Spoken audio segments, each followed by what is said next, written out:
Hello, good morning, love wrestling. It is Thursday, April 17th, 2025, and we are here for a new episode of Firmly AEW right here on Love Wrestling. You see Drew and I, you've seen the promotion. Last night's episode of Dynamite, obviously we are going to talk about an excellent, really just a tremendous episode of Dynamite. I had the privilege of being in the building, but this episode was so great that we needed to bring a friend with us. We had to invite a friend with us today, Drew. Yes, we did. And we're not going to beat around the bush. Well, first and foremost, how are you this morning before we bring our friend on to start talking? I'm feeling good. I am Sandy is in the chat. We'll talk about that at the end of the show, Sandy. We will, yes. Yep. But I'm feeling good. I'm a little, wasn't feeling not great last night, as I was telling JPJ, but feeling good this morning and jealous that I was not in the building for that incredible show last night, because that was, they talk about restoring the feeling and all that silly stuff. But I have not felt as good about a Dynamite this year as I have today about last night's Dynamite. Yeah, it was good stuff. All right. It was good stuff. I can't wait to talk about it. But let's bring in our friend. You've seen him. He's hopped on beards. He's hopped on other things. We love him. Jose on the air. Well, that's his tag. But Jose Gonzalez joining us. Boom. Here he is. Good morning, gentlemen. It Good is morning. a Good rare morning. morning appearance for me ever. I think I can Well- count on one hand how many times I've done a morning live stream for anything. And Well- you guys are number 2. Well, we appreciate that. When you told me, when you told me that you were available, I was like, well, I'm going to be at the show, so I don't know how my voice will. I might be, So I was very excited to get you on. So yeah, mornings are, a little different, huh? A rare occasion, with the shoot like 9 to 5 going on. It's not often have a Thursday morning free around 10 a.m. But I mean, we think about what happened last night on Dynamite. I'm like, no, it's just a good week to come on because they were throwing everything to us that whole episode. Oh, let me tell you. And we got Spencer in the chat. We got Fernando, Johnny, Sandy in the chat. Good morning, everybody popping in to the chat. Appreciate you all being here. Let me tell you, man. I in Boston, and Tony Khan came out after the show. And he was just basically like, hey, man, like episode 2 of Dynamite ever was in Boston. And we were like, yeah, it was. Yeah. And he was like, you guys have been with us from basically like the beginning. Like we knew Boston was going to be one of our territories that was going to show out every time we come here. And we try to show out for you guys because we know you guys show up. And he goes, and he kind of said the second episode of Dynamite was here in Boston. That was always the plan, that one of our first episodes would be here. We know what kind of city you are as wrestling fans and blah, blah, blah. And, it was the typical, like, thanks for coming type of thing. But I could tell that he meant it when he was talking about the city. And you can tell because they come to Boston and the shows they do in Boston are always incredible.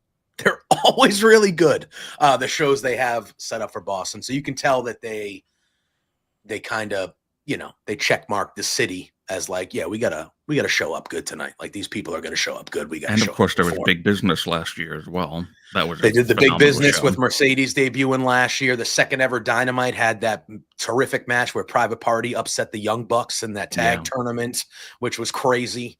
Yeah, they've always done pretty well. Now, Tony, give us a pay-per-view. But anyway, I digress. Yeah, I was gonna say, I'm surprised you guys haven't had one, considering Yeah. you filled up literally every venue they've ever booked. I mean, they've done a Gannis, they've done TD Garden. Yeah, I mean, now and they've done the Theater of Fenway. Yeah, and like when they did that thing, when they started going to the larger venues, they would go to the Garden and they would go to bigger venues across. I feel like Boston was one of the only cities that like sold out the bigger venue.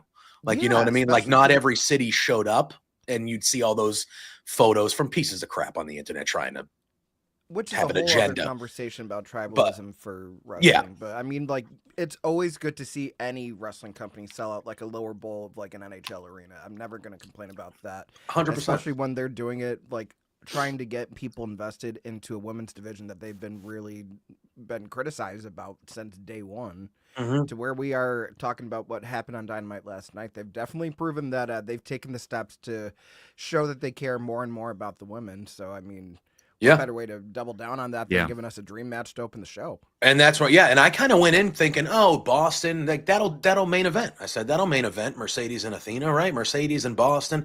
But they were like, nope, we're going to open the show with it. And I actually think it was perfect. I actually think it was, and the way the rest of the show went out, I think it was laid out perfectly. I think Mercedes being the first person that comes out for the show, Boston's own, the crowd was hot immediately. Yeah, I felt like that made sense. Yeah. The crowd was hot immediately. Athena got a tremendous pop, as she should. She's excellent as well. And everybody was ready for this match. It was a dream match. I know we use that term a lot more common now than we used to, but it truly was a dream match. It's a match that people have been waiting for a long time. And they were standing across each other in that ring. And it was just like, you could tell they were circling each other. They were soaking it in. The crowd was losing it. It was just a great vibe. I don't know how, hopefully it came across that way on television. It was loud in that building. Yeah. Oh, it was it was. very loud. All night was very loud in that building. And then these two put on like a 30-minute just class. Like it was a classic, 30-minute between these two. And it, you know, I'll let you guys talk about the match more because obviously I was kind of in there taking, you know, trying to do the press thing. But like, I'll let you guys talk more in depth about the match, but just a terrific opener. They went literally almost 30 minutes. And hopefully it's the first of a few between these two, I hope. But it was tremendous. Jose, you're the guest. I'll let you go first and then we'll circle it around to Drew. Yeah, I mean, so my whole thing with this match is like we've been waiting for a one-on-one singles match between Athena and Mercedes for the better part of 7 or 8 years now. I mean, we're talking dating back to their time in WWE. And to see how far they've both come in their careers, it's been insane. Obviously, it feels like Sasha Banks, a lot of people didn't get to see what she was doing on the indies before she got signed to NXT at the time. And then you see her evolution there from like a fresh young baby face into like the BFFs and the boss character to like becoming a WrestleMania main eventer and like the importance that she's had since leaving WWE, IWGP Women's Champion, New Japan Strong Women's Champion, Rev Pro, the TBS Champion going on almost a year now. Whereas Athena, she kind of had a little bit more chance to get clout in the indies before with her stuff with Shimmer and with WSU. A phenomenal hidden gem is her versus Hanaya in a tables, ladders, and chairs match, if anybody wants to go back and find that from back in the indie days. But finally seeing this version of Athena that we got stifled for with her stuff in WWE because it felt like after she got that call up from NXT, it just they didn't know exactly where to have her fit with some of the bigger characters because it felt like at the time Ronda Rousey was the main focus, Charlotte was the main focus. Like it was very hard to fit in someone like Athena or Ember Moon at the time who didn't really have that definitive character part of her, but damn it, could she wrestle? To see her now with the Minion Overlord just killing it with this Ring of Honor reign, the longest champion ever in Ring of Honor history. So having all of that makes for such a big match feel, seeing the way that they were really trying to focus on counter wrestling, trying to get roll-ups, really doing whatever they can to ensure that their opponent stayed down. They were physical in the ring, out of the ring, the spots where they're trying to counter each other's tombstone attempts, to seeing like how crazy it is that it's Athena going for no face. She gets caught up, rolled up there. The angle that Mercedes had around to get that pin was desperation personified. And I definitely agree. I feel like this could be the first of maybe a best of 3, best of 5 series. Because something tells me that this might be something that plays out in the main stage at All In just a few months. It could. Drew, right. I'll slide it over to you. Just, and when the Owen bracket came out, and we all saw that we were going to get this match, we were all excited, but then we were all like, in the semifinals? Like, why wouldn't that be the natural final of, you know what I mean? But the way everything just played out, and I do think this will continue, just a tremendous opening match between these two. And it lived up. It's very hard when a lot of wrestling fans, or the majority of wrestling fans, have an opinion of of wanting a match so bad like this. It's hard sometimes, even if the match is still great, it's hard for it to feel like it lived up to the hype. And I feel like this match last night exceeded the hype, which is very hard to do. And that says a lot about these two. Yeah. It was like that countering tombstone spot that got the crowd riled up. You could see that both of them were desperate to win this. Now, what I find mostly interesting is that most people have said that Mercedes is going to All In to face Toni Storm. I would think she's the favorite to win the Owen now that she's in the final for sure. But I would say that. Yeah. But I think people don't realize, as Jose said, what the real plan for All In is, especially concerning Athena. And as that is Athena's hometown, they are going to be in Texas. She's from Texas, and or home state rather. I feel like that makes way more sense as a match between her and Mercedes at All In for the TBS championship. I actually feel like Jamie Hayter. I was just going to say you could run back Jamie Hayter and Toni Storm at All In because they have some history. We have not had that match since the first. I believe it was the first time. And Jamie Hayter was very injured during that match as well. Yeah. I think my thing was, not to interrupt, Drew. I was thinking it was going to be the other way around, where we're going to see Statlander Mercedes 3 at Double or Nothing, and Stat finally gets that push to go after the world title. But the big question mark is going to be, is Toni still going to be the world champion going into All In, or do we see something happen where Megan Bayne takes it off of her? Yeah. I did. Yeah, the Statlander thing does make sense, because if Statlander were to beat Hayter, Statlander Mercedes 3, and if Athena could get involved in that match, Athena and Billy Starks could get involved in that match if you want, or something like that. It really depends on. Yeah, there's multiple ways they could do it, but it does feel like All In, even though you would think Mercedes is on her way to, just collecting all the belts and just, it does feel like All In should be these two again in Texas, with Athena in her hometown now, this second time, with Mercedes being in her hometown last night. I think that makes sense. But then it's really like, how do you get there? Do you do the Statlander or Mercedes thing for a third time and Statlander finally gets through? Or do you try to get back to the Jamie Hayter, Toni Storm, because there's unfinished history and Jamie Hayter wasn't 100% the last time they fought and lost the belt to Toni? And there's history. There's ways you can do it that are, again, for knocking AEW's women's division for a long time, for them to have multiple ways they can get to a story and it makes sense in multiple ways, that speaks a lot to like kind of the growth we've had in the booking of the women's division as well. Just a tremendous opener. And after the match, so Mercedes wins, like what Jose said, like a desperation, like victory roll, which is usually when a great match like that ends on something like that, you know you're getting it again because it was a definitive finish, but it's not like she hit her moves and like Athena was laid out and she like took care of her. It was like a quick little, I got to get the hell out of here with my belt type of victory. So that means there's more to come. But after the match, Toni Storm's music hits and she appears in the crowd, kind of looking down on Mercedes and stuff like that, which was a nice little touch, kind of teasing the potential of the Mercedes Toni match now that Mercedes is in the final of the Owen tournament. We then went to Outback. Renee is with Hangman, and he starts to talk, but the Elite roll in. Matt Jackson says, before you start talking, I just want to say we accept your apology for walking out on us last year. So you can kind of, the audio was kind of shoddy here. So if I missed things, please chime in, the both of you, because it was hard to hear some of the backstage stuff in the building because the crowd was loud. But he said, I heard him say that.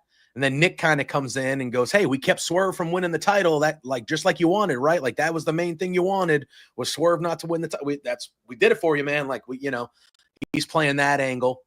And Matt then says, we can take care of some of the Death Rider stuff too. All you got to do is win the Owen. We can take care of some of that stuff too. And they kind of leave. And then Okada, he's like hanging around at the end and he just goes, you should smile more.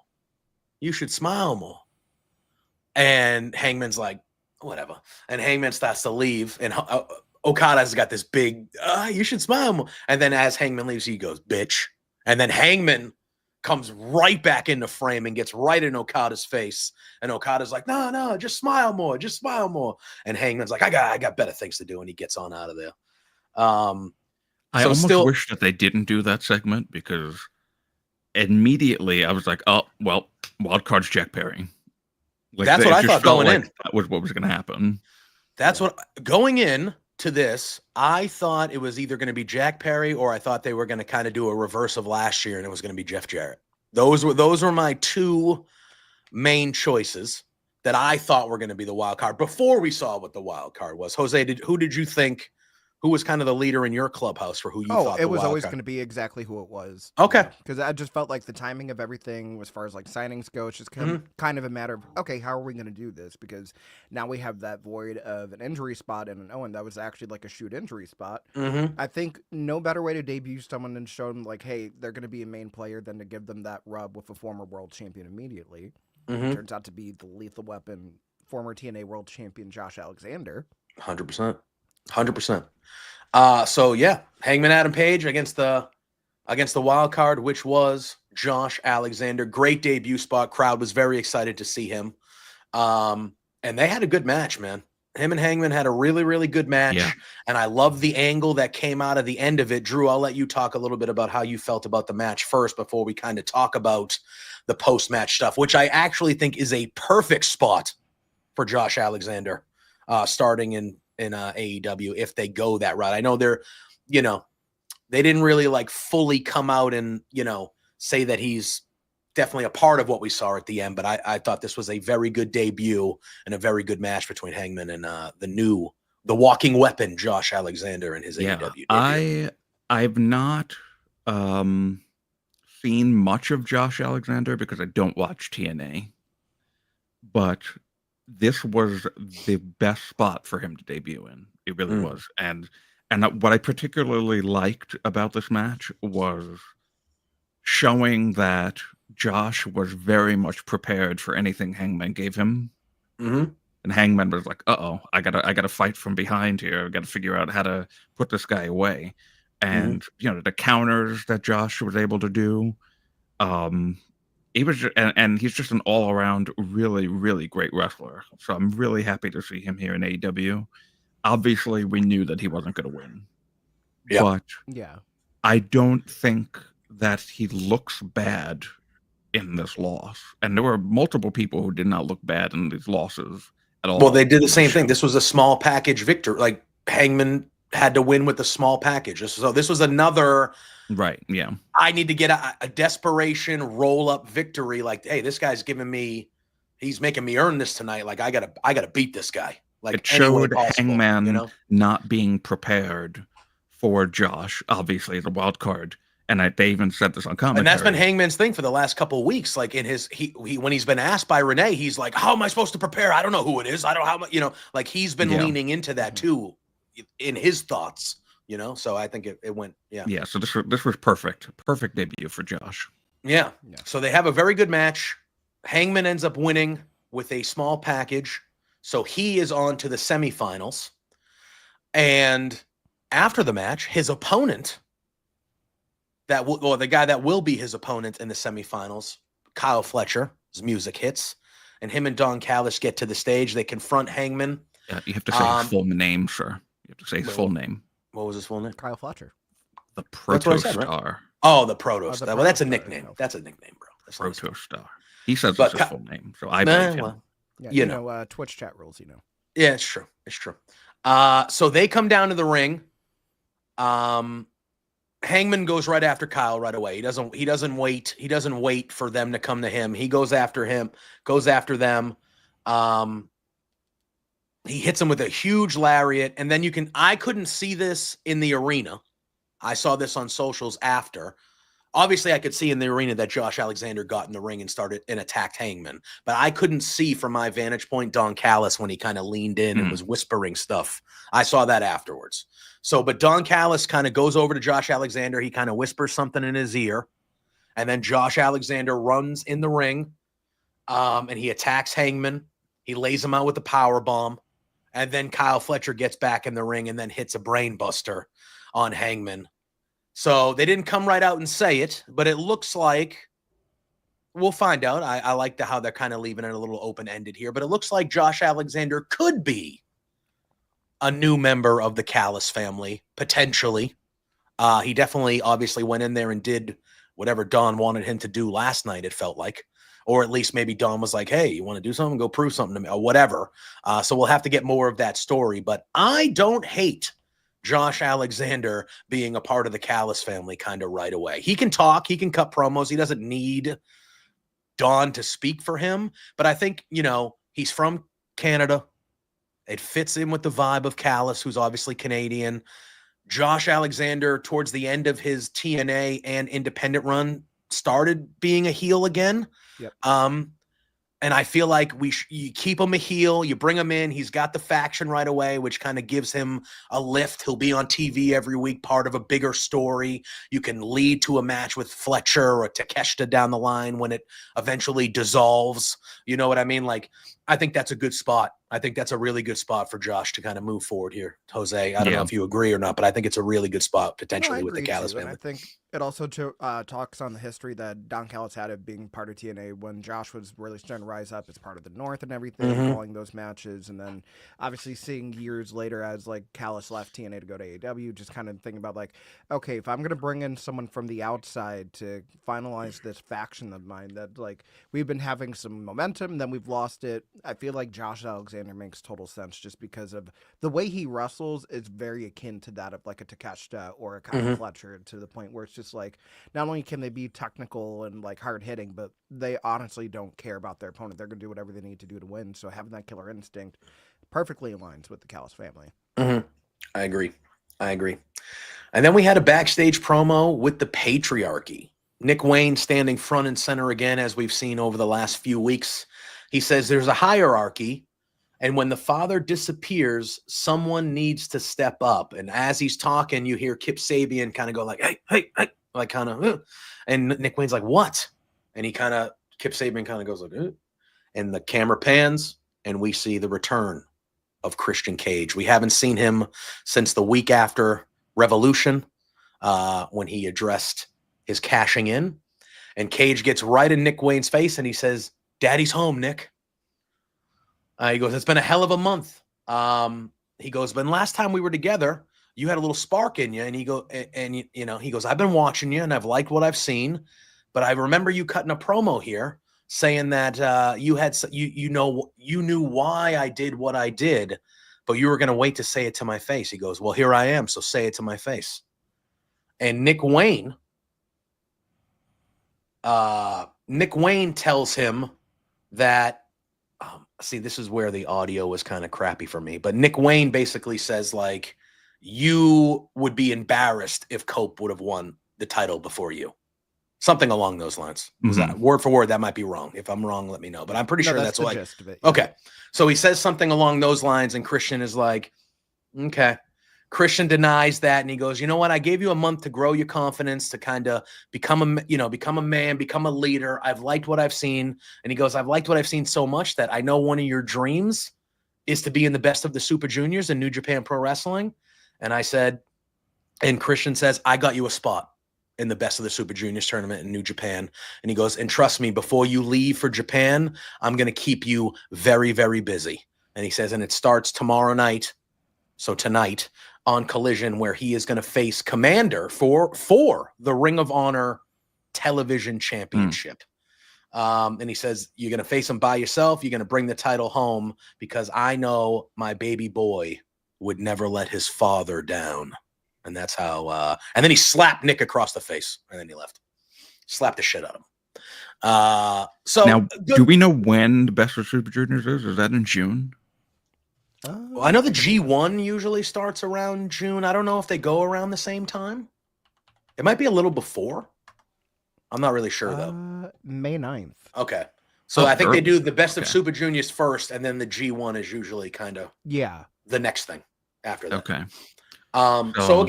So May 9th, so he's got about 2 or 3 weeks, so I would expect we'll probably see him wrestling on most of these TV shows until he bounces. Yes. So how do we, obviously now we're leading continuously to the dissension of the patriarchy. With Nick, really, I think this is going to be the best spot for him because now we're going to see him on TV more, firstly, but it's obviously we see that Christian wants to wear him down more than prop him up and do the right thing for him. And I can't wait for the split here because that's going to be beautiful. And eventually, now the one thing that I find a little, how do we get there? Like that part's a little bit puzzling. Is obviously, at some point, probably sooner rather than later, we're going to see Cope and Christian versus FTR.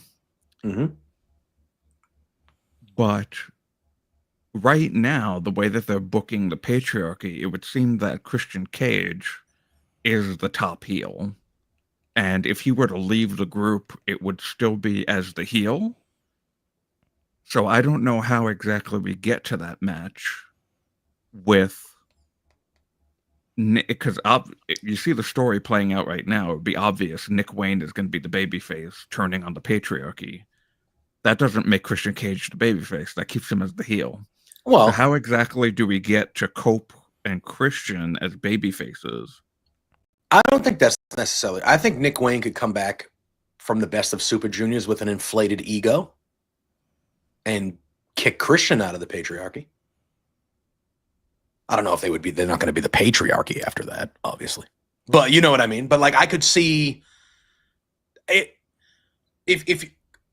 listen, I don't want to put whatever the thing is, put the horse before the carriage or whatever the hell the segment, but I am banking on FTR versus Edge and Christian, Copeland and Christian for All In. I think that is a huge match that you probably want to get to for All In, right? That's in July. Nick Wayne should be back from the Super Juniors. I think it's only a month-long tournament. So if it starts on May 9th, he should be back in AEW by the beginning of June, middle of June, which would give you a month or so to get to all. I could see Nick Wayne, especially if he shows up well, maybe makes the final of the Super Juniors. God knows, maybe he wins the thing. I don't know. But if he has a good run in the Super Juniors, I could see Nick Wayne kind of showing up with even more of an inflated ego that we've seen him have since Christian's kind of been gone this last month or so. And I could see Christian getting the one, like Nick Wayne kind of being like, no, I'm the new, and you get to it that way. But I do agree with you, Drew. I do think they have to, I do think that's the direction they're going, is we're going to see a reunion of Adam Copeland and Christian at some point here. And I do think they need to get to that. So I'm not really sure how they go one way with the other, but I could see Nick Wayne becoming the punk 19-year-old cocky heel and pushing Christian aside, which then Christian has nobody. Here's your best friend who actually needs somebody too. You know what I mean? To help out with FTR. I think that maybe could be a route they go. Jose, I don't know what you're thinking about all this. See, it's a little bit harder for me just because I feel like right now as it stands, Christian is healed to the point of no return.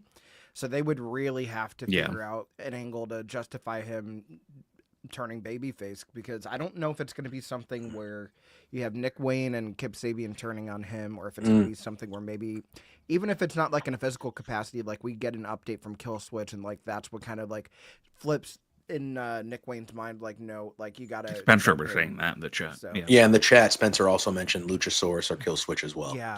So I feel like the big thing is just if you can figure out a way to either get him out, or you have FTR just beat them to the punch, have them take out Kip, have them take out Nick Wayne, and then you see Christian alone.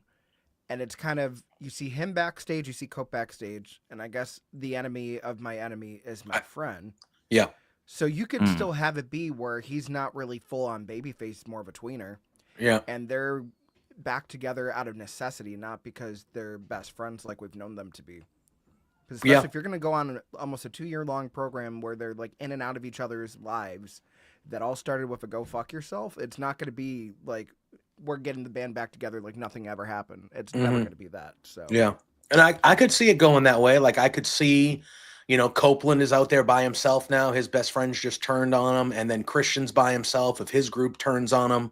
And it's not, hey, buddy, I love you. Ho, we're all buds now. Let's go fight the FTR. It's like, hey, I need help. You need help. Let's take care of both these groups together. And you could still have them lose to FTR at All In, and 100%. set up something for them to finally have a blow-off match at All Out. Yeah, and Fernando says they have a very much a KO and Sami Zayn type relationship, right? Where they've been friends and brothers, and then they've hated each other. They've had that type of relationship their whole careers in both companies, So it makes sense that they would be like, hey, you look like you could use a hand. I look like I could use a hand. Let's get together. Let's fuck up the patriarchy for you. Let's fuck up FTR for me. And then we can go about our way. You know what I mean? Like they could do something like that where it's not turning Christian babyface or doing this rah, we love each other again type thing. It's like, no, we both need each other and we've known each other for a long time. And even though you're an asshole and we don't see eye to eye, I need you. And then it's like, okay.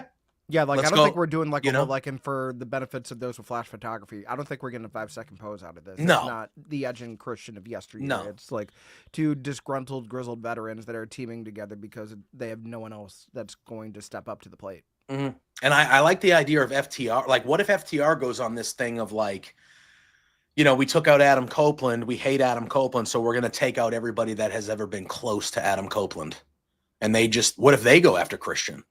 Because they're like, yeah, we don't care, but like you've known him. Like even though you guys don't see eye to eye, if we take you out, that's a soft spot to Adam Copeland.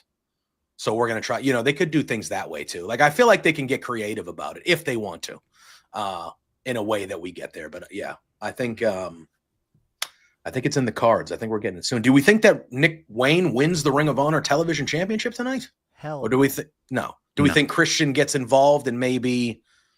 That because you would think on paper, him versus Commander, you would think Nick Wayne would be the favorite. I will say though, to go along with what you were saying, having him potentially maybe win would help that inflated ego story that you were saying. I don't think that that's how it would happen, but if they did want to tell a story of, hey, Nick Wayne is going on a tear, he's winning the Ring of Honor title, he's winning, maybe even winning the Best of Super Juniors, then he comes back with that inflated ego, and he's like, well, what have you won lately, Dad? They taped Ring of Honor before the show, and Nick Wayne fought in a Ring of Honor match against Michael Oku. It was Michael Oku. I was like, all right, cool. And then it was him and Nick Wayne, and that was like the last Ring of Honor match before Dynamite started, and that that match was very good. It got the crowd riled up and ready to go. Yeah, which, by the way, they moved Ring of Honor from airing tomorrow today like it normally does to Friday, I think probably because of the live collision. Yeah, that makes sense. And let me just say off the rip, listen, they could have kept Collision on Saturday night. They could have. They've done it before. But I think it's a very smart business decision of what they did this week of moving Collision live, even though they're counter programming between two beards, Tony. But I think it was a very smart business decision to do what they're doing, to have the live Collision. They know WrestleMania is going to dominate most wrestling eyes this weekend. And they're like, you know what? Let's go on a Thursday night where WWE's not doing anything for them. They got Friday, Saturday, and Sunday down pat. So let's go Thursday. We'll go live. Special little thing. I think it's a very smart decision by AEW to kind of change their game plan for the week, with it being the week that it is. I thought that was very smart. Yeah. All right. Then we had ourselves an AEW World Tag Team Championship match. It was the Gates of Agony going against the Hurt Syndicate. MVP was on commentary for this one, so if he added anything or said some good stuff, I don't know, so please chime in. I thought this was a pretty damn good tag match here. I know Gates of Agony is they're like a Ring of Honor product. Yeah. Yeah.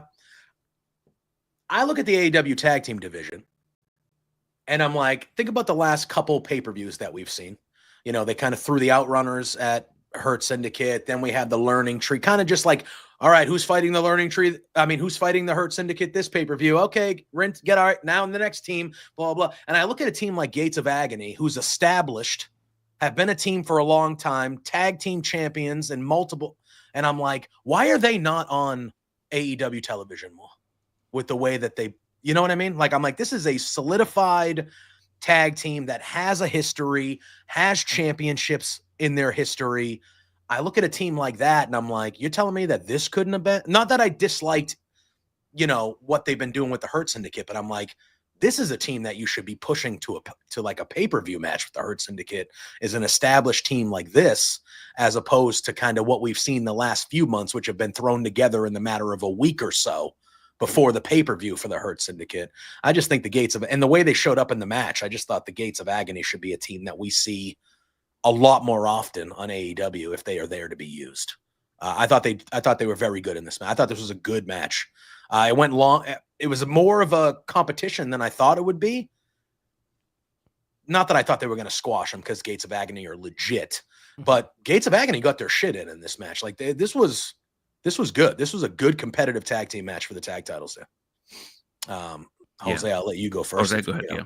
Yeah, no, I agree. And then kind of speaking on the whole Gates of Agony thing, like, why weren't they being used? I think that kind of goes with what's kind of wrong with Ring of Honor at the moment, because it feels like everything that they've been doing has kind of been to potentially get a TV deal.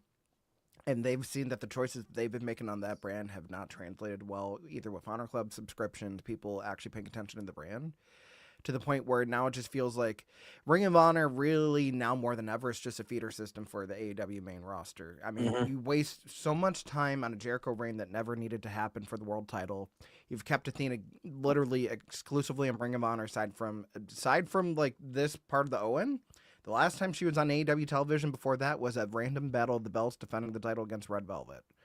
So, I mean, if you're really trying to keep the rosters distinct, you can't have it where you're going to have titles being defended on a Collision or on a pay-per-view and then not have it trickle back down to ROH TV.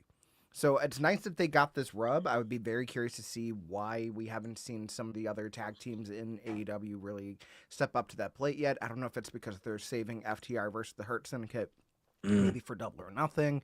But I mean, you still have guys like Top Flight you could have in there. You could have Action Andretti and Leo Rush. You have options in the tag division. Yep. I mean, you also could have had Daddy Magic and Cool Hand Angelo do something aside from them getting destroyed this past Saturday. Yep. But I mean, ultimately, it's just kind of showing that It's a rare miss with the tag division in AEW because that's something that was kind of their bread and butter for the longest. I don't Sure know if was. it's because they're kind of feeling the hurt of the Lucha Bros getting released and signing with WWE, or they know like the injury bug's been going around, so they're kind of like trying to figure out what way they can go in without lowering the stock of the Hurt Syndicate. But eventually going to have to start bringing up those other stables to compete alongside them so you could revitalize the division a little bit more. For sure. Absolutely, for sure. Drew, I mean, we can lean into it. Yeah, they had the thing where the Lucha Bros go, they leave, and then, the Young Bucks are written off television for 5 months at the end of last year through a week ago. The Acclaimed is no more. The Acclaim doesn't exist anymore. So you have these 3 core tag teams that were part of your, big time tag division. They're gone. We haven't seen the Guns. The Guns came back. They did a return. They had one big match. Haven't seen them since, basically. Where are they? And I think the Guns turned themselves into a pretty damn good tag team. And they're not there anymore. Where's Private Party? Is one of them hurt? I'm not sure. They might be. You But could also do the heel thing and have a program with the Patriarchy. Have Kip and Nick Wayne go after the titles and then have a shouting match between MVP and Christian. Yeah, you can do that. Last week there was a promo with Adam Cole, Kyle O'Reilly, and Roderick where it seemed like Kyle and Roderick were going to start to maybe focus on the tag title. So it's like you have, Buddy Matthews is hurt. So I think that's why Brody King and Buddy haven't been around. But like they're another tag team when Buddy is healthy that you can, they have a vast Bennett, but it seems like they're back in Ring of Honor. Yeah, like they have a vast amount of very good tag teams on their roster, but it feels like for the last year and a half, this division just has been an afterthought. And it's like, when you started AEW, one of the things that the Young Bucks said at that presser before AEW was even a thing was tag team wrestling is going to be a focus of this company. And it was. Yeah. And it was. It was the shining part of the company for a while. Yeah. And now the last year, it has been not that at all. There's been great tag team matches we've seen, but not that at all. And it's like, what happened? It's not like you lost talent. You lost the Lucha Brothers, but you still have all this talent. Like, what is going on? I think the interesting thing with that JPJ is also because we remember at that presser they were talking about a women's division like we never saw before. Mm-hmm. And then you have 5 years of maybe like the 9:30 match on a Dynamite being the one women's match, not really going anywhere from that. You've had glimpses of good moments to now it feels like we have a division where you have 8 different probabilities for what could happen because there's so much investment into that we're seeing play out on both television shows. Mm-hmm. It's kind of like the women's division and the tag division kind of flip-flop in priority right now as far as the hierarchy of the booking. Yeah. And that's even saying something with the trios division having a little bit more steam than the traditional tag division. And they've only really had a handful of trios that are active at the moment because it's really been the Ops, it's been the Death Riders, it's been Top Flight, and that's been kind of it. Mm-hmm. So. Mm-hmm. Yeah. It's just and regarding the Gates of Agony here, they, like you guys have said, they have been an established tag team for a long time. They do have titles under their belt, and it's, okay, we're gonna be 100% real here. Here we go. How do you not have a camera on Bishop Khan every damn day of the week? Because that man's beautiful. Considering the fact that he goes viral just for appearing on the timeline. Yeah, he does. He's one of those guys when he posts a pic of it pops. It pops. Yeah. So that's a team anybody should get behind, and I am really happy that they got this spot. They showed out, and I hope that we see more of them because having the tag division kind of downgraded, and I hadn't even really thought about it until Jose said it really does feel like the women's division. Yeah, they just said, okay, we're going to focus on this, so this one goes here. It's like, why can't you just do this? Why can't you just do this? Yeah, I don't know if, maybe there is some residual stink because of the Lucha Brothers leaving. Maybe, there has been the injury bug going around, so Buddy being hurt when they were starting to give him a good push earlier this year. I don't really know what happened to Private Party since they lost because I didn't remember any of them being injured. And I think they actually had if I remember correctly, they did have some sort of indie appearance very recently. Mm-hmm. Yeah, I mean, they've been healthy. I think the bigger question I think I have now coming from this is that we've noticed issues with booking where like either like stuff is going to be really hot and it's going to be the focus, or it's just completely off the radar. Mm-hmm. And then Mhm. I think the big thing I'm wondering is, are we feeling the effects of not having Rampage anymore? Where granted it was only an hour of television, but it felt like that could have been a way to at least get like a glimpse of something that might not have fit on a whole episode of Dynamite or a whole episode of Collision, to where it's also just okay. We need to rethink how we're booking these 2-hour shows to maximize getting as much in as we need to. It's a good point. It's a good point. That's a very good point. It's a good point.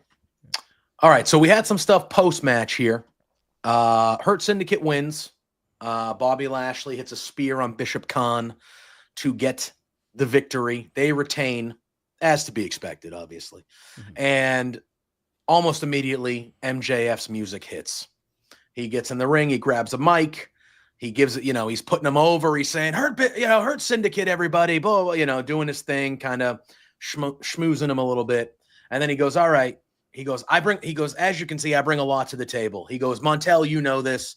Shelton, you know this. He goes, but some of us are slow learners. Obviously, talking about Bobby Lashley. Bobby gets pissed. And MVP is yelling at Max right away, like, what are you doing? Come on, like, be cool, man. What are you saying that for? Blah, blah. And Max goes, all right. He goes, what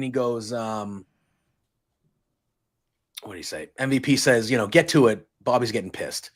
He goes, I love you, but like, stop wasting time. So MJF says, all right. He goes, listen, I have a lot to bring to the table. I should be in your group, and I can work my way into the group in more ways than one.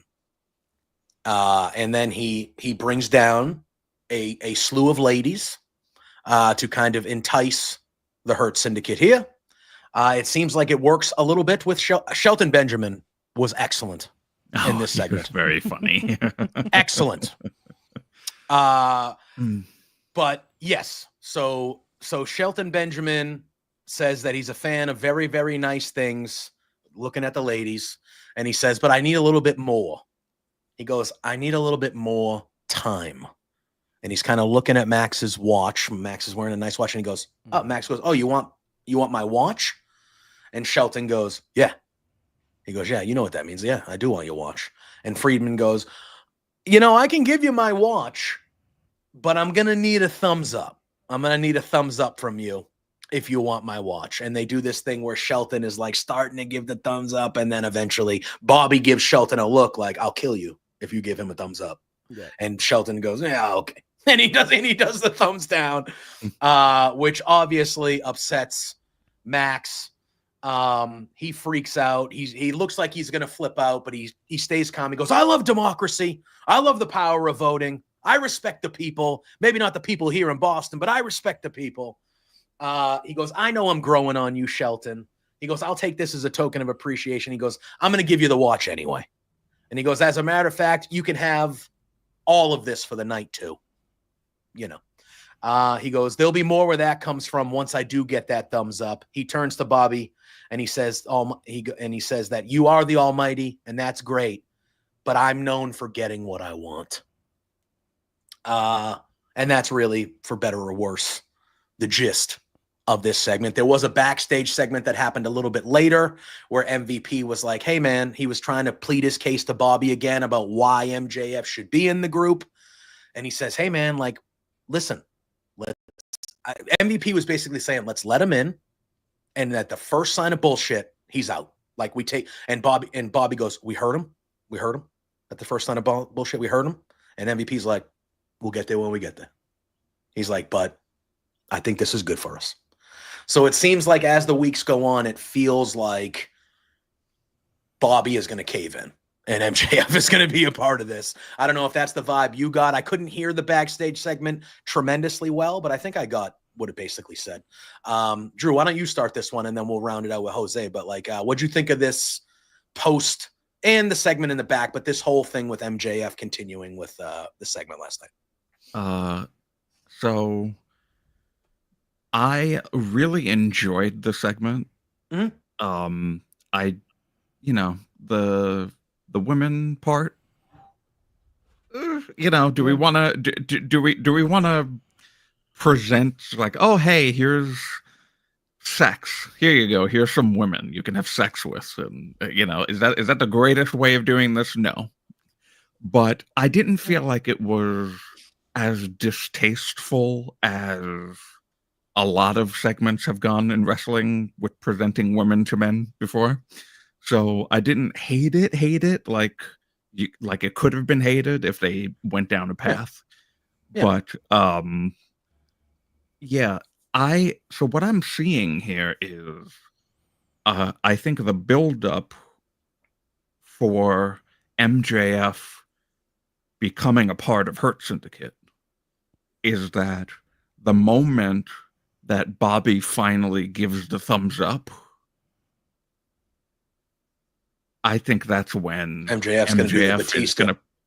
I think gonna do the MJF is Batista. then going to do the thumbs down. Yeah. And they have referenced a few times. We mentioned this last week. They have mentioned a few times off, just as like not directly referencing the old pinnacle of MJF, FTR, and Wardlow, but it's leaning, as we've said, the clear path should be FTR in the tag team title picture, with the former team of theirs being MJF trying to get into the group that holds the tag team titles right now.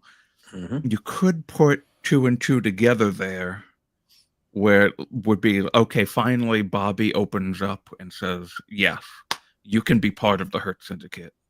And then that's when they go, haha, well, actually, here's the Pinnacle reformed with the FTR attacking them from behind or something, maybe at Double or Nothing or somewhere by Double or Nothing, to have them maybe have their first match there.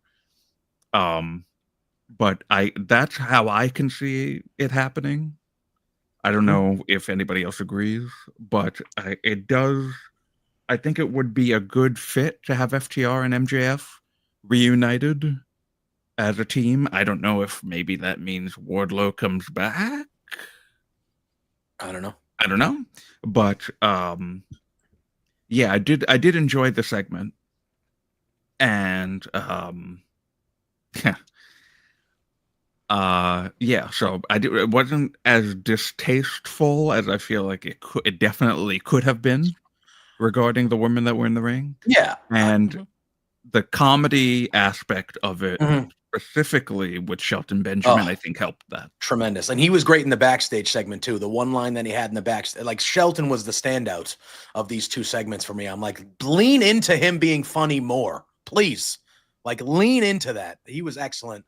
And I agree with you, Drew. I understand why certain people had certain opinions of that aspect of the segment last night, but I don't think anything was tasteless. Like, MJF wasn't like talking bad about the ladies. He wasn't like, being shitty MJF and calling them bad names, or like, he wasn't talking down about them. It was, it, for what it was, I thought it was pretty tasteful. It could have been, like you said, it could have been way worse. It could have been way worse with what we've seen MJF say and do in the past. And I didn't have a problem. It's pro wrestling. He's a sleazy scumbag heel. Like, that is something that, it fits the, it fits the character. Yeah, Jose, right. I don't know how you felt about it, but what'd you think of this whole MJF Hurt Syndicate thing last night?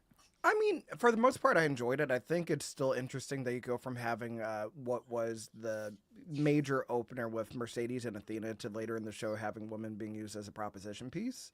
Albeit, obviously not the hoe train like we've seen like in years past, or like HLA or anything like that. But it is still kind of funny to see like how you could have two of the greatest wrestlers in the world go like 20-something minutes to start the show, to them being a bargaining chip later on with extras. But I mean, aside from that, I feel like it's either going to end up where MJF is going to get into the Hurt Syndicate and MVP is going to be out. Or I honestly thought they were going to bring in someone from outside AEW to align with Max to kind of like have him have his partner to go after the tag titles. For the longest, I thought it was going to be Alex Hammerstone before he went back to MLW. But now I'm not so sure that could be something they would do, or even to have him near FTR at all. Because I feel like if they're going to go that route, I don't think it would be to necessarily go after the tag titles. That might be setting up something more for like a blood and guts match. So that's fair.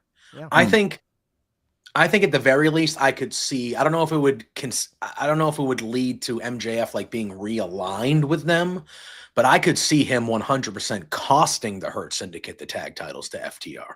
Oh yeah, that I could totally see, whether it's going to be to get him into a stable again, or if it's just to be the pot stirrer. Yeah, because I do think clearly the big match they're leading to, I'm not sure if the big match they're leading to is MJF going for the tag titles. I think they're leading to an MJF versus Bobby Lashley one-on-one match. Like I think that's really what the big payoff is the Bobby Lashley versus MJF one-on-one match. Mm-hmm. And I think them not having the tag titles is an easier way to tell that story.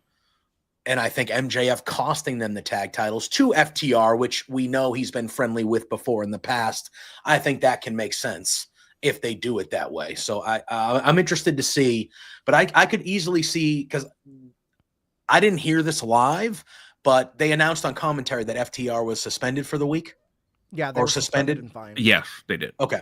All right. So they did that. So they weren't there. Shivani going in deep again, I heard on FTR. Just he hates him.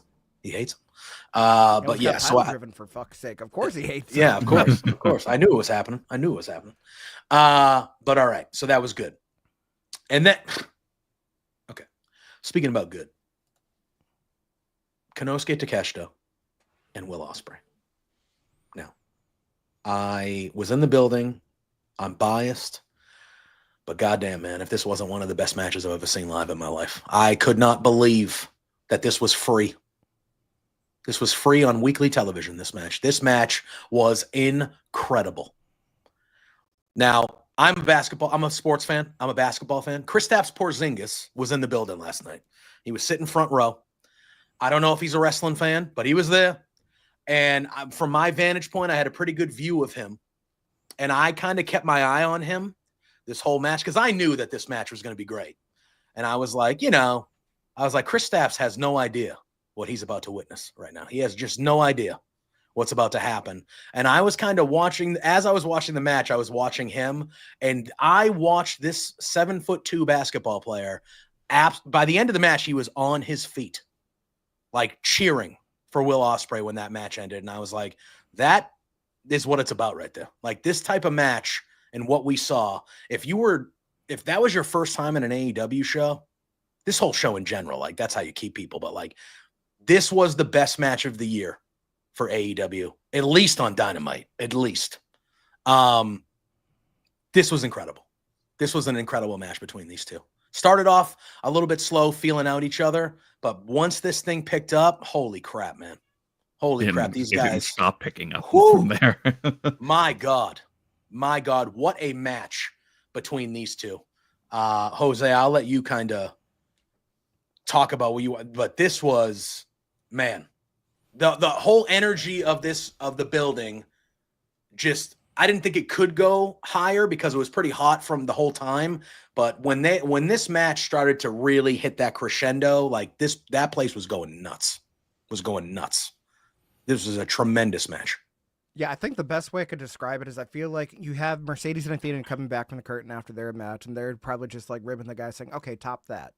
Mm-hmm. So Ospreay and Takeshita are probably just like, you know what? Fuck it. They want to have a barn burner for the semifinals. Let's show them how we do the semifinals on the men's side. So if anything, the Owen's just been good for if you like wrestling. Mm-hmm. Like every match has been entertaining to watch, regardless of which tournament you're paying attention to. I think it's very interesting that this match kind of felt like it was like you could have seen this happen at like a Wrestle Kingdom, because very New Japan style booking, to the point where they're swapping finishers to the one counts that they've been doing, where like it didn't necessarily feel out of place because it was them trying to get that second win later on in the match, because I think they also went like 20 something minutes as well. Mm-hmm. So it's kind of crazy that you have this match and you have Athena versus Mercedes, and neither one was the main event. Right.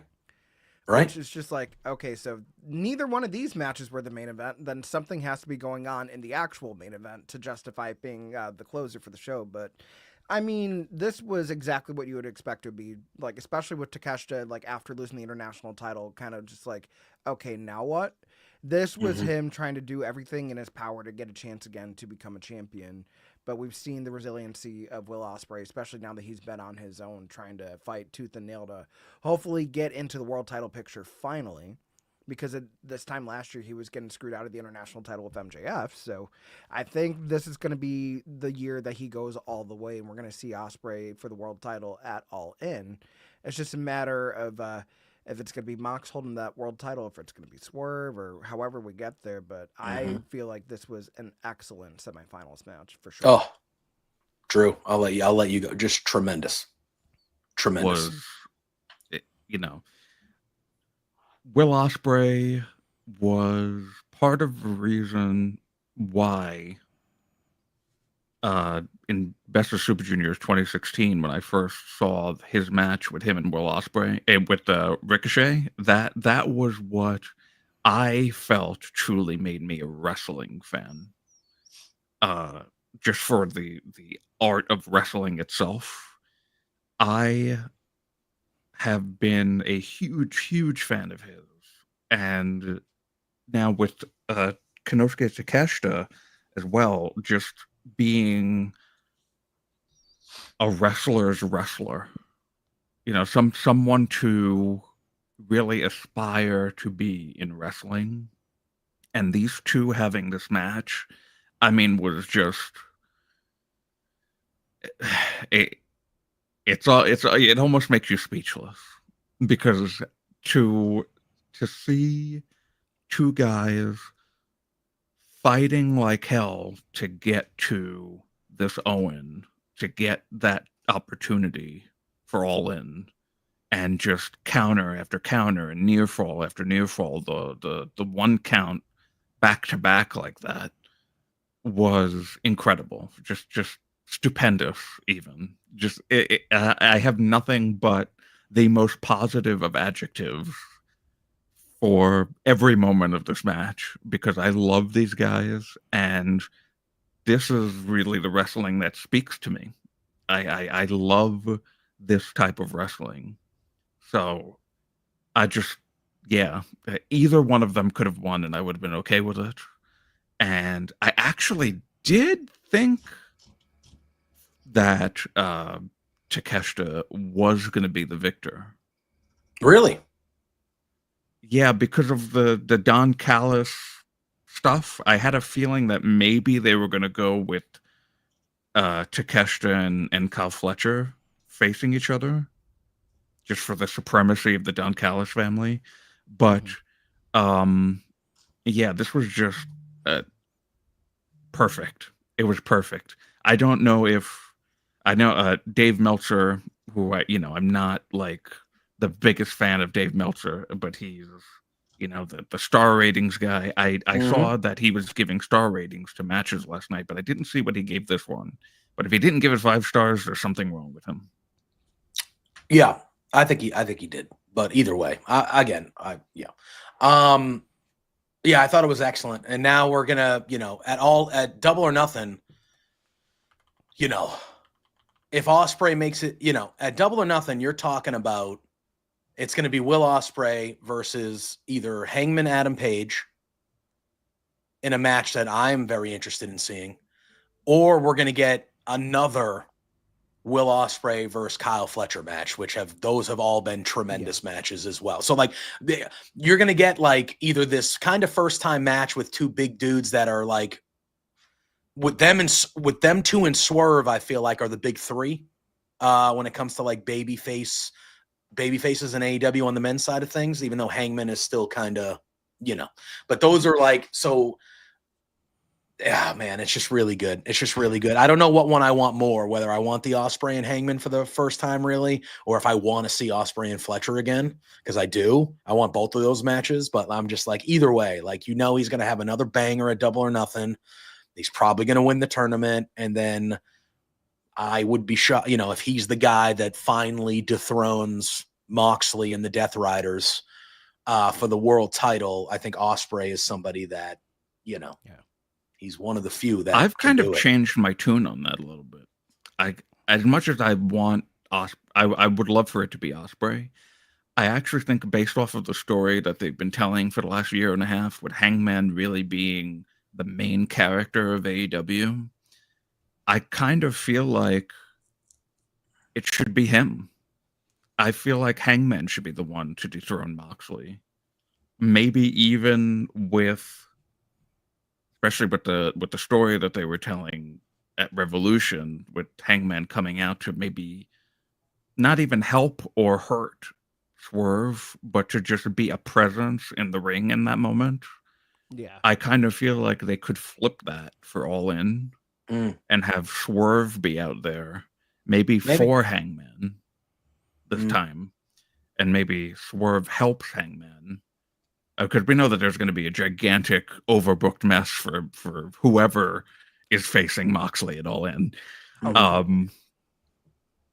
But I actually would, for the story, prefer it to be Hangman than Ospreay. I know how Ospreay will be a world title winner sooner than later, but I think for the story and what they've been doing, especially now, even with the addition of the Elite and Hangman, the Elite trying to get into the Death Riders' good graces and everything, I feel like Hangman might be the guy. Maybe. Yeah. I mean, I would not hate that. You know how I feel about Hangman. You know. And also, to answer your question about the star ratings, I do have them pulled up. So the only one I don't see a star rating for was the tag title match. We have 4.25 stars for Hangman versus Josh Alexander. For the main event, we have 4.5. So that's good, which we'll get into shortly. Oh yeah. Athena versus Mercedes was 4.25 as well, and then for Ospreay versus Takeshita, that was 5.5. 5.5 went over 5. All right. Okay. Fair enough.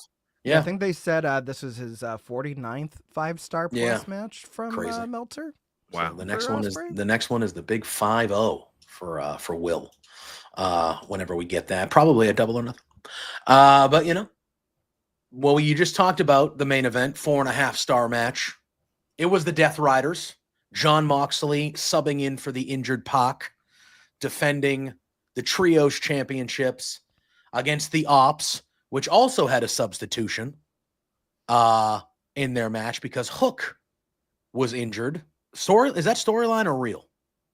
Because I know they did the thing with the chair. It's storyline? I think it's storyline. I don't remember who said it, but I saw last night. I think there may have been some sort of thing going on in the family, which is also why Taz wasn't there. So, all right. Okay. Fair enough. Yeah, so I think something was going on in the family, so that's why they both weren't there. Because they did the thing at the end of Dynamite where Claudio did the neutralizer on the upside-down chair last week, which led to Hook not being cleared to be a part of this match.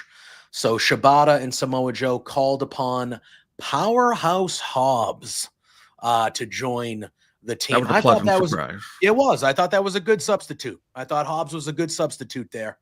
And we had ourselves a trios match for the trios titles.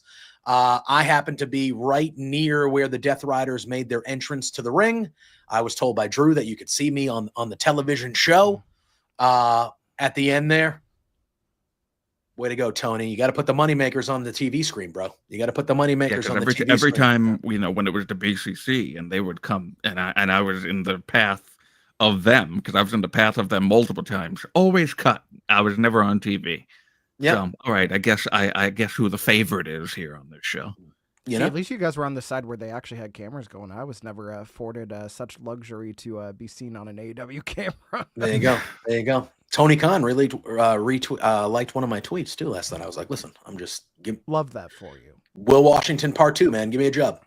Tony. Do it. Do it. But anyway, Death Riders, Ops, and Powerhouse Will Hobbs, brawling from the start, as you would expect, a trios Death Riders thing to be. It was a chaotic match all the way through. We saw Swerve pop in towards the end and the Bucks, and there was a lot of stuff going on in the match. But all in all, Death Riders match. Yeah, all in all, I mean, basically since Revolution, man, I feel like I'm kind of now for the first time in 5 years, I'm digging what they're doing with the Death Riders, man. Like, this was a great match. This was a great trios match. And Drew, I think you tweeted something similar to me. I tweeted something like, hey, I know Hook is not here, but I think this would be a real good way to end what I consider to be like a perfect episode of Dynamite, is if you pulled the trigger and got the trios titles off of the Death Riders here. And obviously we'll talk about the spots in the match more when I hand it off to you fellas, but it was just really good. And the crowd wanted the new champs. The crowd adored, Massachusetts adores, everyone adores Samoa Joe, but he has a certain little special place in Massachusetts hearts with his history wrestling in Massachusetts and things like that. The crowd was ready for new trios champs, and I think this was the way to do it. I was shocked that Samoa Joe made Moxley tap out. Yeah, that was a big surprise for me. That was the shock to me. I wasn't really shocked that they won the match, because I felt like it was going to happen as the match was going on and Swerve came out, and I was like, oh, I think they're going to do this. But him tapping out Moxley was really the shock of the match for me. I was like, wow. And it was quick. Like, he put the coquina clutch on, and Moxley wasn't in that long. You know what I mean? And that's the world champ. So that part shocked me.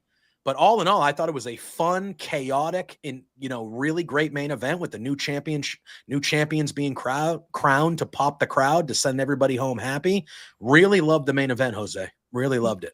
No, I feel like it was well done too. And I mean, for as much as they had going on with it, because I mean, you have like Marina getting involved, and then Willow comes out, and then you have the Bucks coming out, and then you have Swerve out there. Like, it had a recipe for like we've seen how the Death Riders have rolled, but I think it's finally just been the whole issue with the Death Riders is not necessarily the fact that there's been so many things going on with these matches. It's just the fact that they keep winning without reason.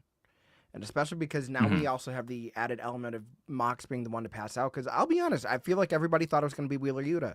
Because 100%. He's the least experienced. But now we have an added layer of, okay, what the hell are we going to do with the world title picture? Because the only person to take out the world champion right now was someone for the trios title, because Mox was a stand-in for Pac, who's injured. So whether or not we're going to see Samoa Joe get involved in the title scene, like with everything going on with Swerve as well, that would be interesting to see if they have anything in between Double or Nothing and All In coming up. Because, I mean, you have that whole month of June where you're not going to have Forbidden Door until after the fact. Yeah. I'm very curious to see what the hell they're going to do there, if they're going to have to, like, work on building up something for Dynamite or for Collision. But, like, I could see Joe now getting a one-off with Mox. And I was going to say, to wet everybody's whistle and kind of let Mox ball a little bit more than he has. That could potentially be the Double or Nothing match. And I was going to say, our pal Johnny in the chat says he would love to see Joe versus Mox one-on-one for the world title, I assume, at Double or Nothing. And I think that's a perfect kind of thing you can do. Is you can, now Joe has, I beat you. I made you, I choked you out. I made you pass out. And now you can even, if I'm Wheeler Yuta and I think there's a way you could tell a story within the Death Riders of like, you're not even really a trios champ and you lost the titles for us. If they wanted to go down that route of dissension in the Death Riders at some point, you could kind of have maybe the young piece of crap Wheeler Yuta, who everybody hates, say like, well, we lost our trios titles and you were the guy that lost, and you weren't even really. Yeah, I think there's multiple ways they could go about this if they really wanted to tell a really, really like in-depth, layered story here as well. But Drew, I'll hand it over to you for this main event here. Yeah, man, again, I'm in the building, so it's a different feeling for me. But like, I really dug it, man, and I love Samoa Joe, and I love that it was Joe that ended the match. Love that it was on Moxley too, even though that shocked the shit out of me. But yeah, the three main surprises of this match were Hobbs being involved. Now, I would have said originally, I don't know if they were gonna lose the trios titles if Pac was there, but I think the Usos are going to take it no matter. I feel like that's where we were. You do? You think so? Yeah, I think they were going to. I think they were going to beat him anyway. Because I started thinking maybe with the addition of Moxley, maybe they wouldn't lose Mm. because it's Moxley. Yeah. So having them lose with Moxley as part of the match was a surprise. And then it being Moxley that was the reason that they lost, also very surprising. That like you guys have said, that was really the most surprising thing about the whole thing. So this is really awesome. And what I found also an interesting way that, wrestling works. When the Death Riders won the trios titles, they were the BCC still at that time. They lost. Well, they won it, but they were not supposed to originally be in that match, and they put Pac in that match as now we need a trio. Pac was supposed to originally be Death Triangle, but Lucha Bros left, or were leaving at that time. They're like, okay, so now we're just taking Pac and we're taking him out of this group that's going to win, and we're putting him in this new group that's going to win almost immediately. Similarly, I would say this was supposed to be Hook. But Hobbs got thrown into this, and now he's become a champion immediately. Which, I mean, all three of the men there, being Hook, Hobbs, and Samoa Joe, and Shibata, all well-deserving of being a champion in this company. And it's about time for two of them being Hobbs and Shibata, finally achieving a title legitimately. I don't think. Well, Hobbs was a TNT champion. Yeah, Hobbs was a TNT champ. Oh, Hobbs was the TNT like champion. That's right. Though, okay, I forgot about that. Right back to Wardlow, but it feels like there might be some. It was so quick. So yeah, I would be very interested to see if when Hook comes back, if they end up going the Freebird route. Because I could totally see the Ops as a stable holding the Trios Championship and then having any combination. So that could also give Samoa Joe a little bit of breathing room to focus on a world title match, and you just cycle Hook in his place, but keep Hobbs with Shibata as well. Yeah, because dynamic than they've had before, and that'd be cool. Three younger, hungrier guys going after the Trios division, then you let Joe, who's the 20-something-year veteran, focus on getting a world title back that he hasn't had in well over a year. Yeah. And I wouldn't establish now they can freebird it. Yes. They previously said no when it was on Bullet Club Gold, but now they've established, okay, you could just sub in somebody. So, and I'm fine with that. I didn't know why they didn't do that with Bullet Club Gold. Well, if they want to do it that way and you have Marina on the other side for a rematch, why not? Yeah. Yeah. And and we get to see now, because after this match, I don't know how far they went with what they showed on TV and such. But after the match, obviously you have that moment where Joe grabs the titles and Hobbs is kind of in the corner, and Joe walks over and he kind of stares down Hobbs and he puts the title over his shoulder, and then the pyro's going off. You have all the baby faces from AEW come out, Speedball, cool. Swerve was already out there, but you had all the baby faces out there. Will Ospreay's out there, that popping champagne, the fire's coming off. It was really like a celebratory, like, hey, we got one over on these MFers, the Death Riders. AEW, woo! It was like one of those things. And it was really great. It was really great. And now we get to see, do they make, obviously Hobbs is a champion with them, but next week or even tonight, do we get a promo where they say Hobbs is in the Ops now? He's part of the group now because he's a champ, or is he just a friend of the, so I do think there's there's more to that as well. And I don't think they showed this part after the show, but Samoa Joe grabbed the mic after the show and he said the line. This was not on TV. Okay. So Samoa Joe grabs the mic and he goes, I'm kind of like Tom Brady. He goes, I don't lose a lot around these parts. And that obviously popped the crowd, obviously. And then he goes, every major championship that I've ever won in my career has happened. I've won in the great state of Massachusetts. And that popped the crowd as well. And he was like, this state, even though it's not my home state, has a special place in my heart because of that. And then he said, I'm surrounded by the baddest. I'm going to use the word now because he used it, but he said, I'm in this ring celebrating, surrounded by the baddest motherfuckers in this business. And that's what he said. And everyone went nuts. And then he just kind of wished us a good night. And everyone was chanting his name as they left with the titles. They did one more final pose, and that was it. But I thought it was very cool that Joe was the guy that kind of closed the Tony Khan came out after and said like a couple one line, kind of sent everybody home happy. But like, I thought it was cool. And I know Joe has had a good history in Massachusetts because I've been lucky enough to be in the buildings when he's had some good things in Massachusetts happen to him.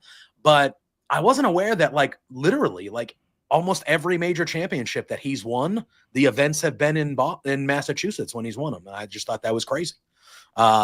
So I thought that was pretty cool. I just thought it was a cool coincidence that they did that at the end of the show. Mm-hmm. And that was Dynamite. I mean, best Dynamite of the year, I would say, to this point. Yeah. I know we're only in April, but I mean, damn, man. There was not a misstep on this show. There was not one thing that wasn't great on this show. Like, everything was great to even better than that, I thought. I thought it was well put together, and this was a very historic Dynamite, obviously, as they passed Nitro as the longest-running weekly wrestling show on Turner Network.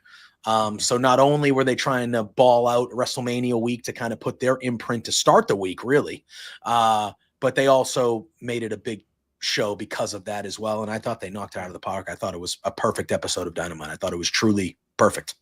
Just that. I mean, this was also an apology for the way that Dynasty went off the air, I feel like, because so many people were so riled up about the way that Dynasty closed with how Mox retained with the Bucks coming back. Everybody was kind of saying, like, same old AEW. People were starting to write it off. Mm-hmm. Like, knowing that you had that visceral of a reaction, it's like, okay, how do we do some course correction here to make sure that we don't lose out on people as we're getting ready to build up to one of the second biggest show of the year, being Double or Nothing, especially in a market that they haven't done it in, because they're not going to do it in Vegas.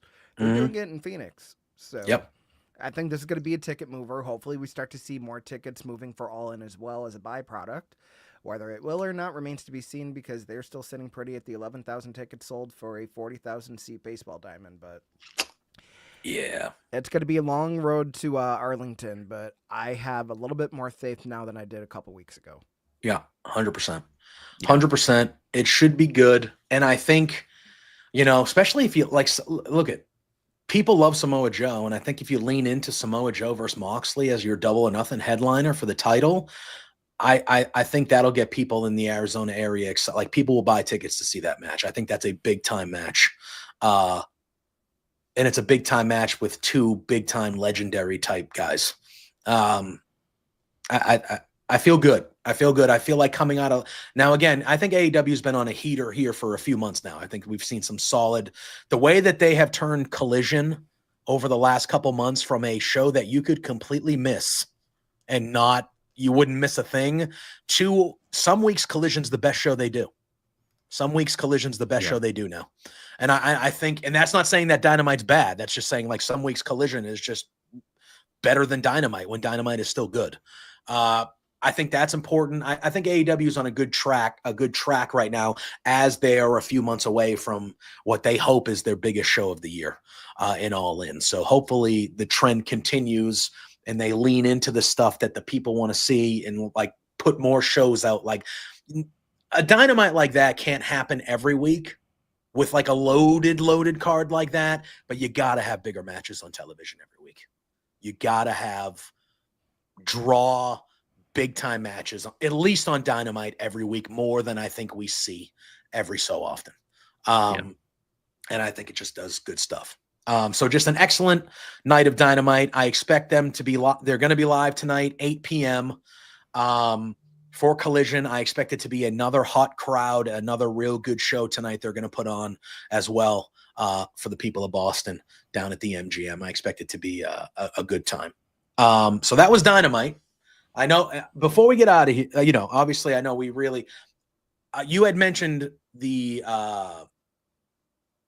what the hell is it? Daddy Magic and Cool Hand Luke. we don't have to talk about the match, but if y'all didn't see Daddy Magic's promo that they put on social media, where he is just bloodied up Oh, I didn't see those.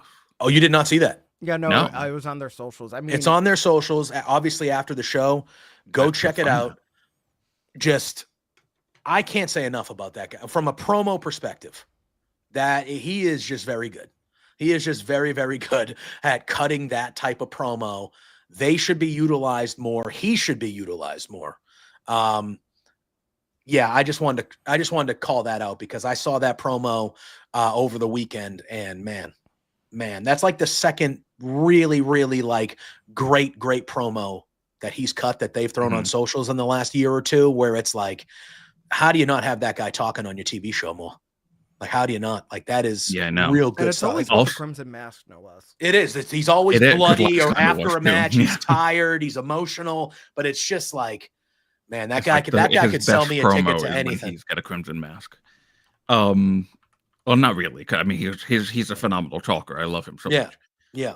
But the Collision, I mean, like you've been saying, Collision last week Was better than Dynamite. It was better than Dynamite, and also just it's continuing just a great streak of shows for them for Collision, and I was concerned when Daniel Garcia lost the TNT Championship that he was just going to kind of disappear like other previous champions for everybody. And it seems that that's not the case because he was a fixture on Collision last Saturday, even getting turned on by FTR, attacking him after the match with Cool Hand Ange and Daddy Magic. With him being the one to come out and help when FTR were going to pile drive Tony Schiavone. I loved the Nigel McGuinness part of that too, by the way. That was Nigel was telling him, you shouldn't go in the ring. You shouldn't go in the ring. And then he throws that headset down and goes to help out. That was cool. I love seeing that. Even though he's like the heel commentator, that's good defend stuff. your own. I like defend your own. That's your partner. That's your partner right there. So yeah, Collision last week, awesome. I'm expecting that again tonight. Yeah, I mean, look, we have the Ring of Honor TV Championship that we talked about on the line tonight with Commander and Nick Wayne. Adam Cole is doing a TNT Championship Open Challenge tonight, so that could be a cool thing, pending on who that can be. And then we have that massive women's tag team match where it's Harley Cameron teaming up with Mercedes, which I'm sure Mercedes is thrilled about again, going against Julia Hart and Chris Statlander, and Tony Storm's going to be on commentary for that. Wouldn't it be really funny if Julia tapped out Harley for the second time in a row as they teamed again? Yeah, it could be. It could be. So again, there's two championship matches, 3 big matches already announced for the show. Yeah, I'm interested to see who could answer Adam Cole's TNT Open Challenge. I don't think they do another like debut or shock like they did with Alexander last.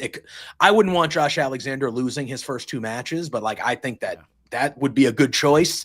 But I don't know if you want him losing his first 2 matches when he shows up like that. But at the same time, when I'm trying to think of who could answer, it could be Daniel Garcia again. Just kind of getting the rematch if they wanted to go that route. The attack from last week, though, do you think they're going to have him on TV, though? I don't know. I don't know. Who, if you guys had to pick off the cuff right now, who would you pick? Do they go completely out of left field and just have like a good match for Adam Cole so he just beats somebody, kind of thing? Or is it going to be something that leads to a greater thing? Like, what are we thinking? See, I'd be very curious to see if there's anybody local to Boston, like on the indie scene, that could have for a one-off and like just give like Cole, not necessarily just a feeder challenger, but just like give him a little bit of like a rub on TV. Like I could see like an Anthony Green or something come out for like a quick like TNT title match if they don't have anybody on the roster that they're thinking of. But yeah, it's also kind of just like you're doing someone a disservice. Like, yeah, they're getting that match, but I mean, Cole's not losing his first title opportunity, so it's kind of like unless like I have an immediate thought in my head since you mentioned him, Michael Oku. Good. Yeah, that'd be a good one.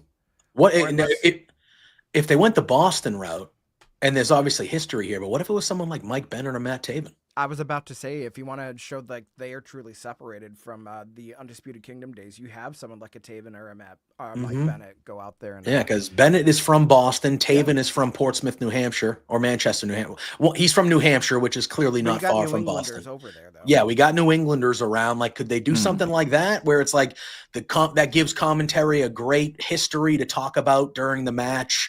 It gives like all, we've seen them, but they have been separated from this group here. Like, could it be like, hey, you kind of threw us aside, buddy, so I'm going to take your title kind of thing, like something like that, where it is a one-on-one with Adam Cole and Taven, just for the local crowd to get behind Taven, even though Adam Cole's a babyface, you don't want people to be rooting against them, but you know what I mean. But yeah, Taven's from Derry, New Hampshire, which is not far, 45 minutes an hour from Boston, not far at all. Bennett is from Boston. Big Bad Boris showing up saying he just finished watching Dynamite. Really, really good. Very good. Very good. Thanks for popping in, Boris. So again, tonight should be another great episode. And tonight, at the same time, because everybody needs to counter program beards, because they know. We are having our buddy Josh Robinson on. We're going to be doing a WrestleMania, preview, blah, blah, blah. But we are going to be watching along to Collision.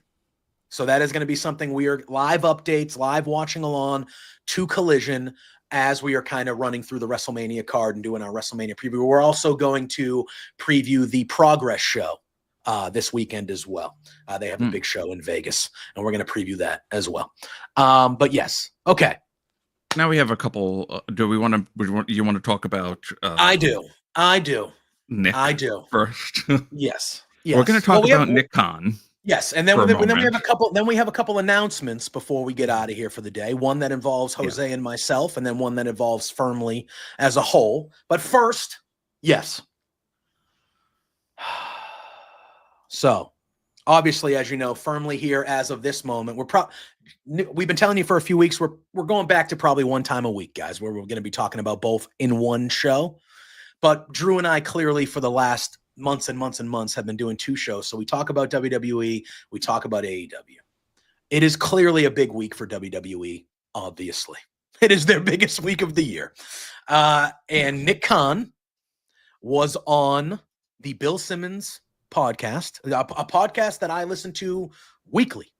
So I actually listened to this before everything got kind of picked up like it did, because I listen to the Bill Simmons podcast regularly because he's a Boston guy and I support my peeps. But Nick Khan was on there. Let me pull up the quotes here. I had them pulled up, but I accidentally closed out of the wrong window because I am terrible. But he was on there. He talked about a slew of things. That I hated every ounce of it. But he was okay. So there's multiple layers here. So he was asked about AEW by Bill Simmons. So I would suggest listening to the interview as a whole. I actually think it was a good interview. I thought Nick Khan was full of shit when it came to a lot of the interview, but it's still it's a good interview. Like I would suggest listening to it if you have the time.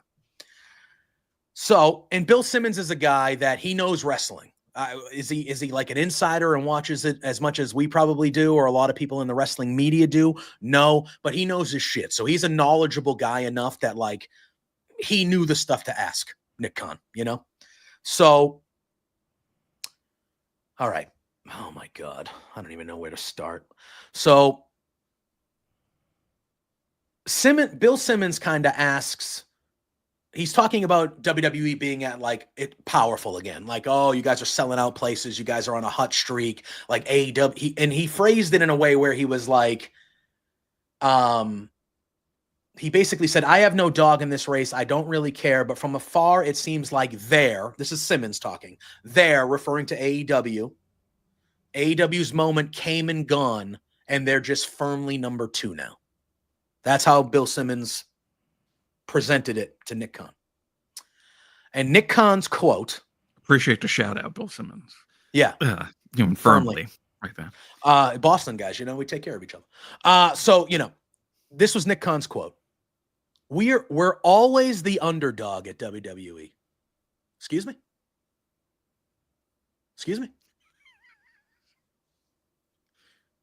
What was that? For 20 fucking years, you were the only company any of us could watch. You're always the underdog in WWE. The underdog. Kiss my ass. Anyway, he goes, this is still the quote. We always feel that people underestimate us. That we're looked down upon. Okay. And we like it that way. Bet against us. We prefer that and allow us to show you what we can do. Bet against us. If you look at the stock price, this is whatever. But if you look at the stock price now, it's far in excess of what it was when we all started together 5 years ago. And we're quite proud of that. At the same time, we have to keep re-earning our keep on a daily basis here. So we feel it's a good moment, but we feel like there's a lot of room for growth. So that was the first section of what he said. So first of all,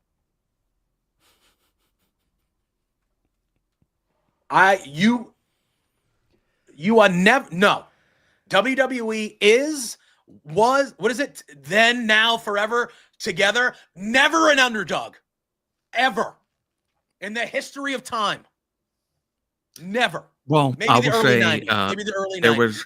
there was maybe an 83-week period. Maybe. WWE never. That first line to say that they're always the underdog. What does that mean? What does that mean?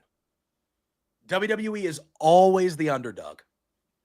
Get out of here. Then he leans in more, and this is where Nick Khan got cheap. This is where Nick Khan got cheap and, lowbrow bullshit, which I have a problem with. He says, in terms of the other wrestling promotional company, that's how he refers to them, the other wrestling promotional company, Yes. They have a lot of talented wrestlers, and we're happy about that. Because when contractually they're available to be talked to and have conversations with, we assume a number of them will come over. And then this was the line. He goes, and I have nothing but respect for the father who finances it and owns the Jaguars and all those other things. Direct shot at Tony Khan.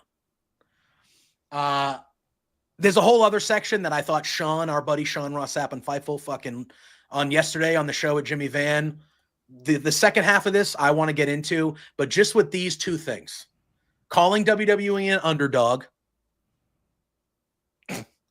and then saying, again, you don't have to mention AEW by name if you don't want to do that. I get that. That's fine. But taking the dig at Tony, the father who finances, well, I believe AEW signed a 5-year, 188, whatever, 788 million, whatever the hell it was. I'm pretty sure AEW finances AEW these days. I don't think the father does anymore, Nick. So I just think it's WrestleMania week. And I get it. You were on a podcast. You were asked about it. It's WrestleMania week. And I am not one of those guys that's against these companies talking shit and taking jabs at one of each other. I actually like that shit. It is a competition. Don't treat me like I'm stupid. So I actually like when they talk about each other and things like that. But I thought that this was very lowbrow and unnecessary. Especially the line about the that's insult. Like that, I have a problem with that. With that. I don't know if anybody wants to take the lead. Yeah, go ahead, Drew. The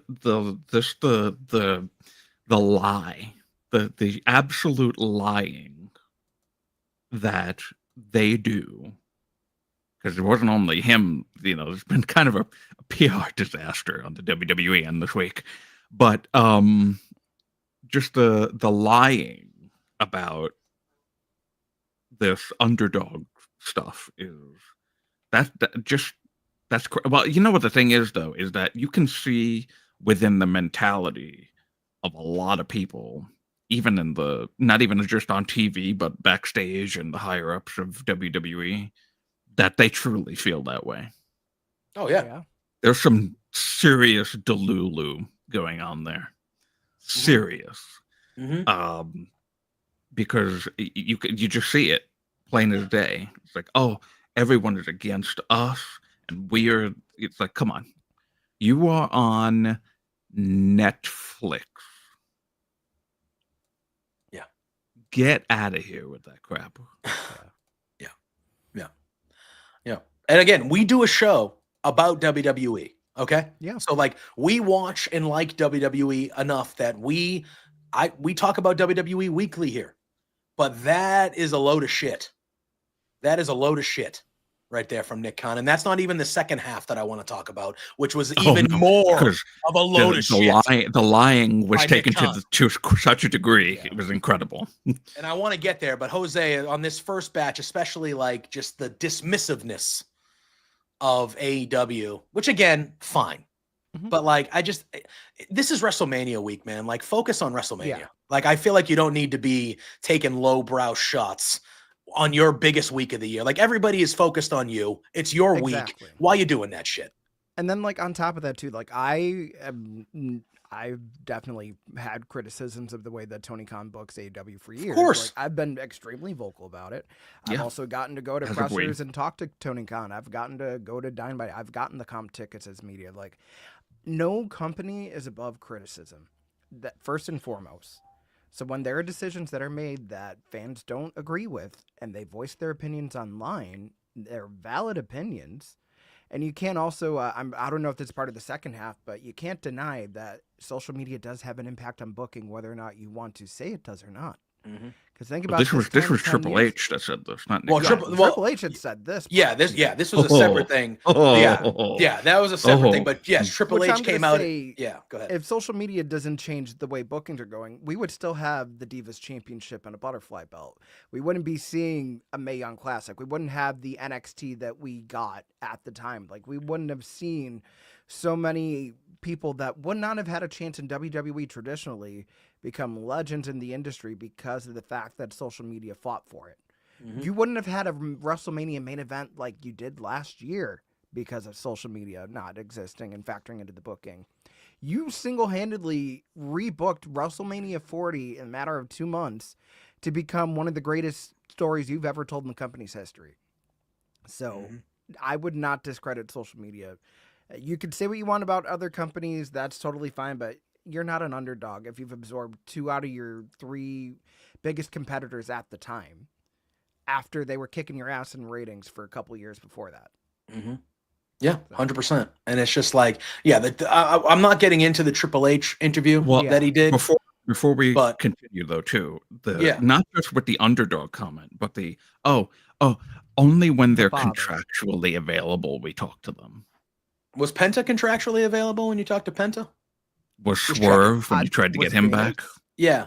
I'm just checking the track record here. Did MLW sue your asses for tampering with their talent? Was that a lawsuit that actually happened a couple years ago? I believe it was. So again, I'm not saying that. Look, it is what it is. I'm a sports fan. That shit happens all over the place. Illegal tamper. It's not like this is a new thing, but don't sit there and say shit like that when people that have even the smallest in the know that is bullshit.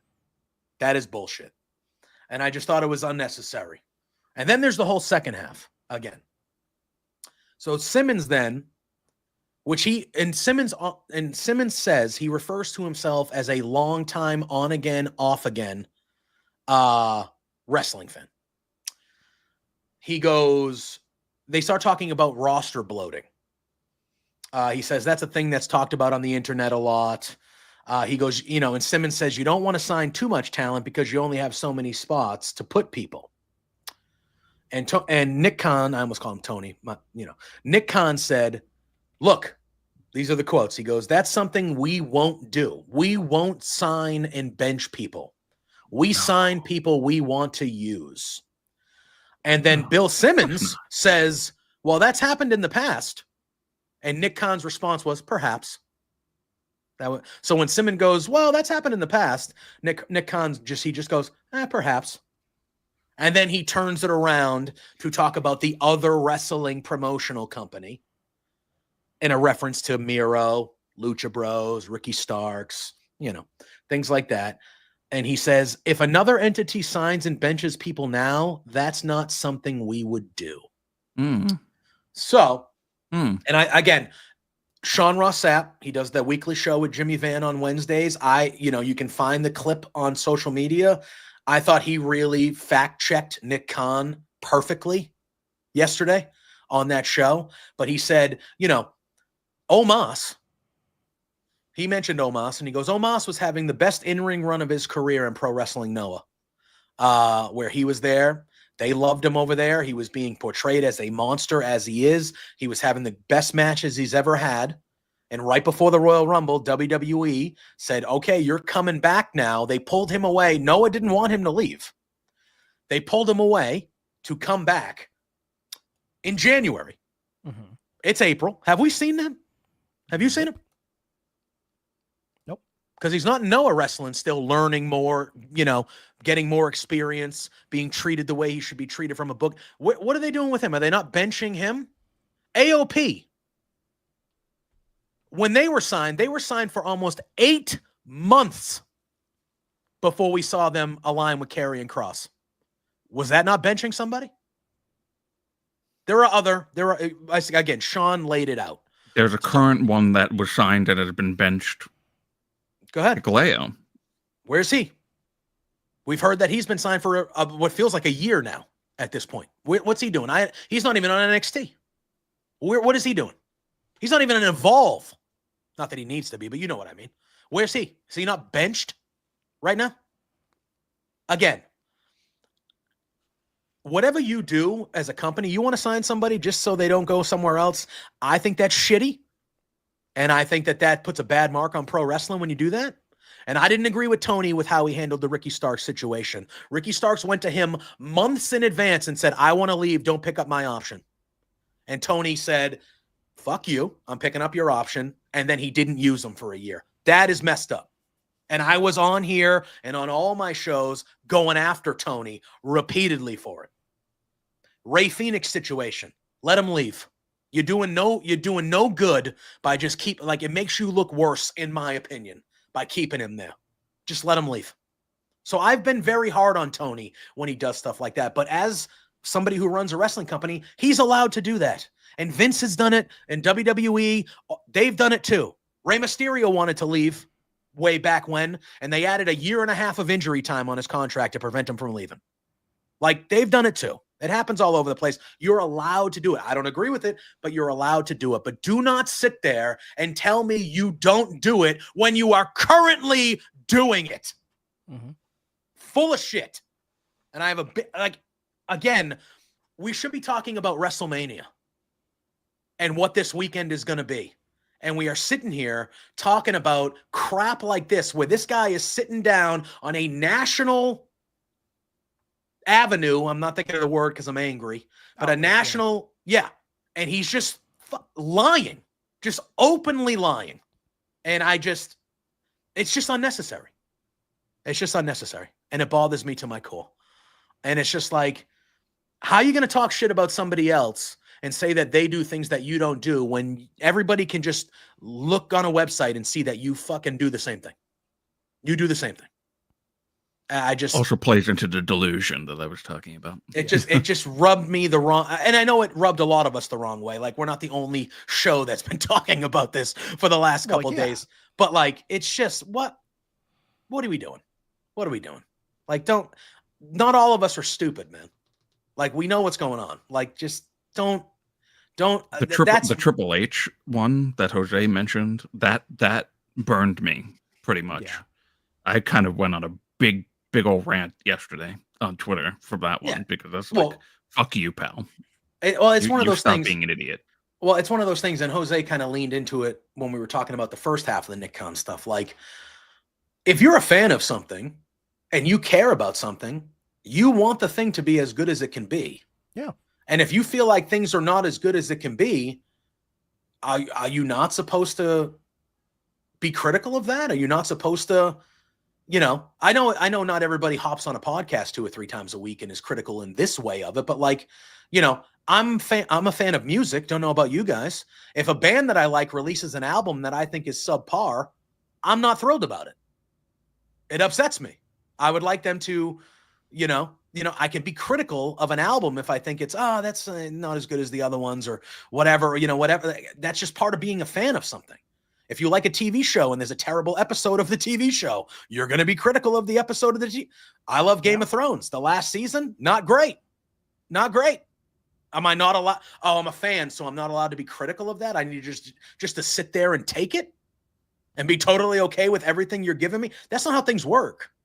That's not how things work. Now, if he's talking about a certain section of fans that always are just negative to be negative and those type of people that we all know are out there, that's different. Yeah, that's so different. That's completely different.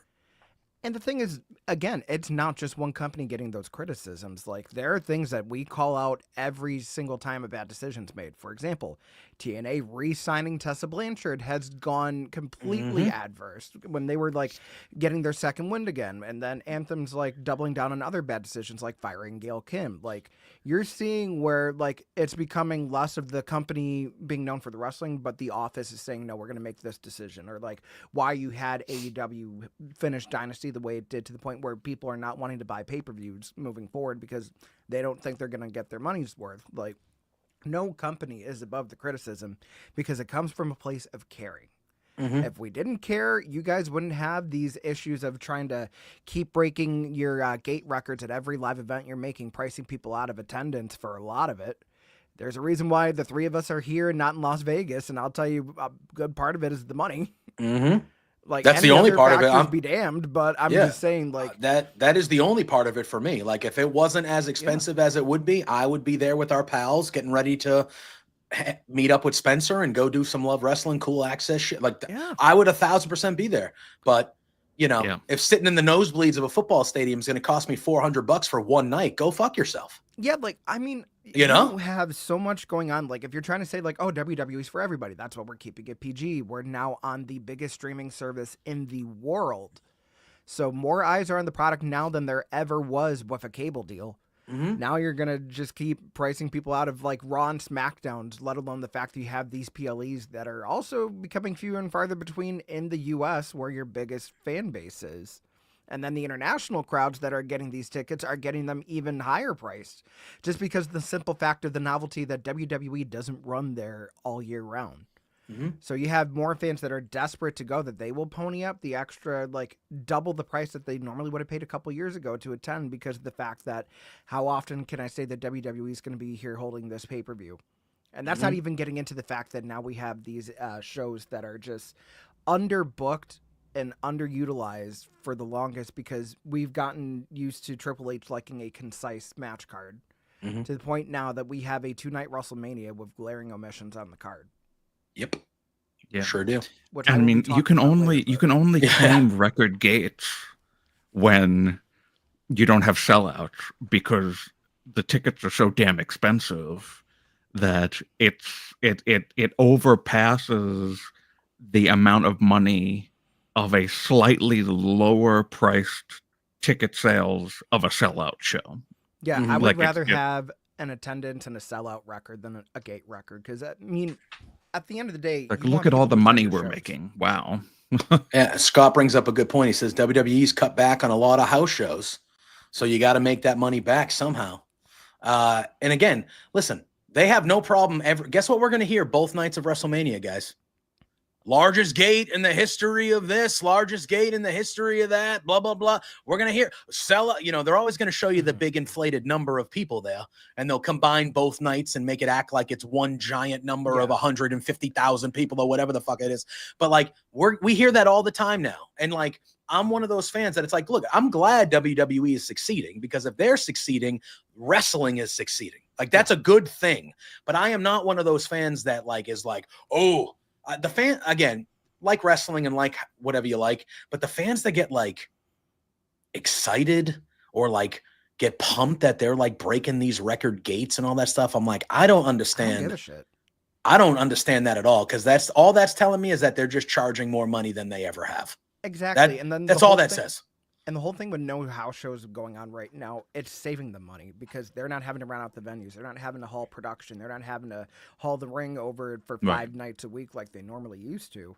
Yeah. It's just, and the thing that also gets me is when you have these record-breaking years of revenue for year over year, but you're still doing releases for talent that are budget cuts because you're not utilizing them.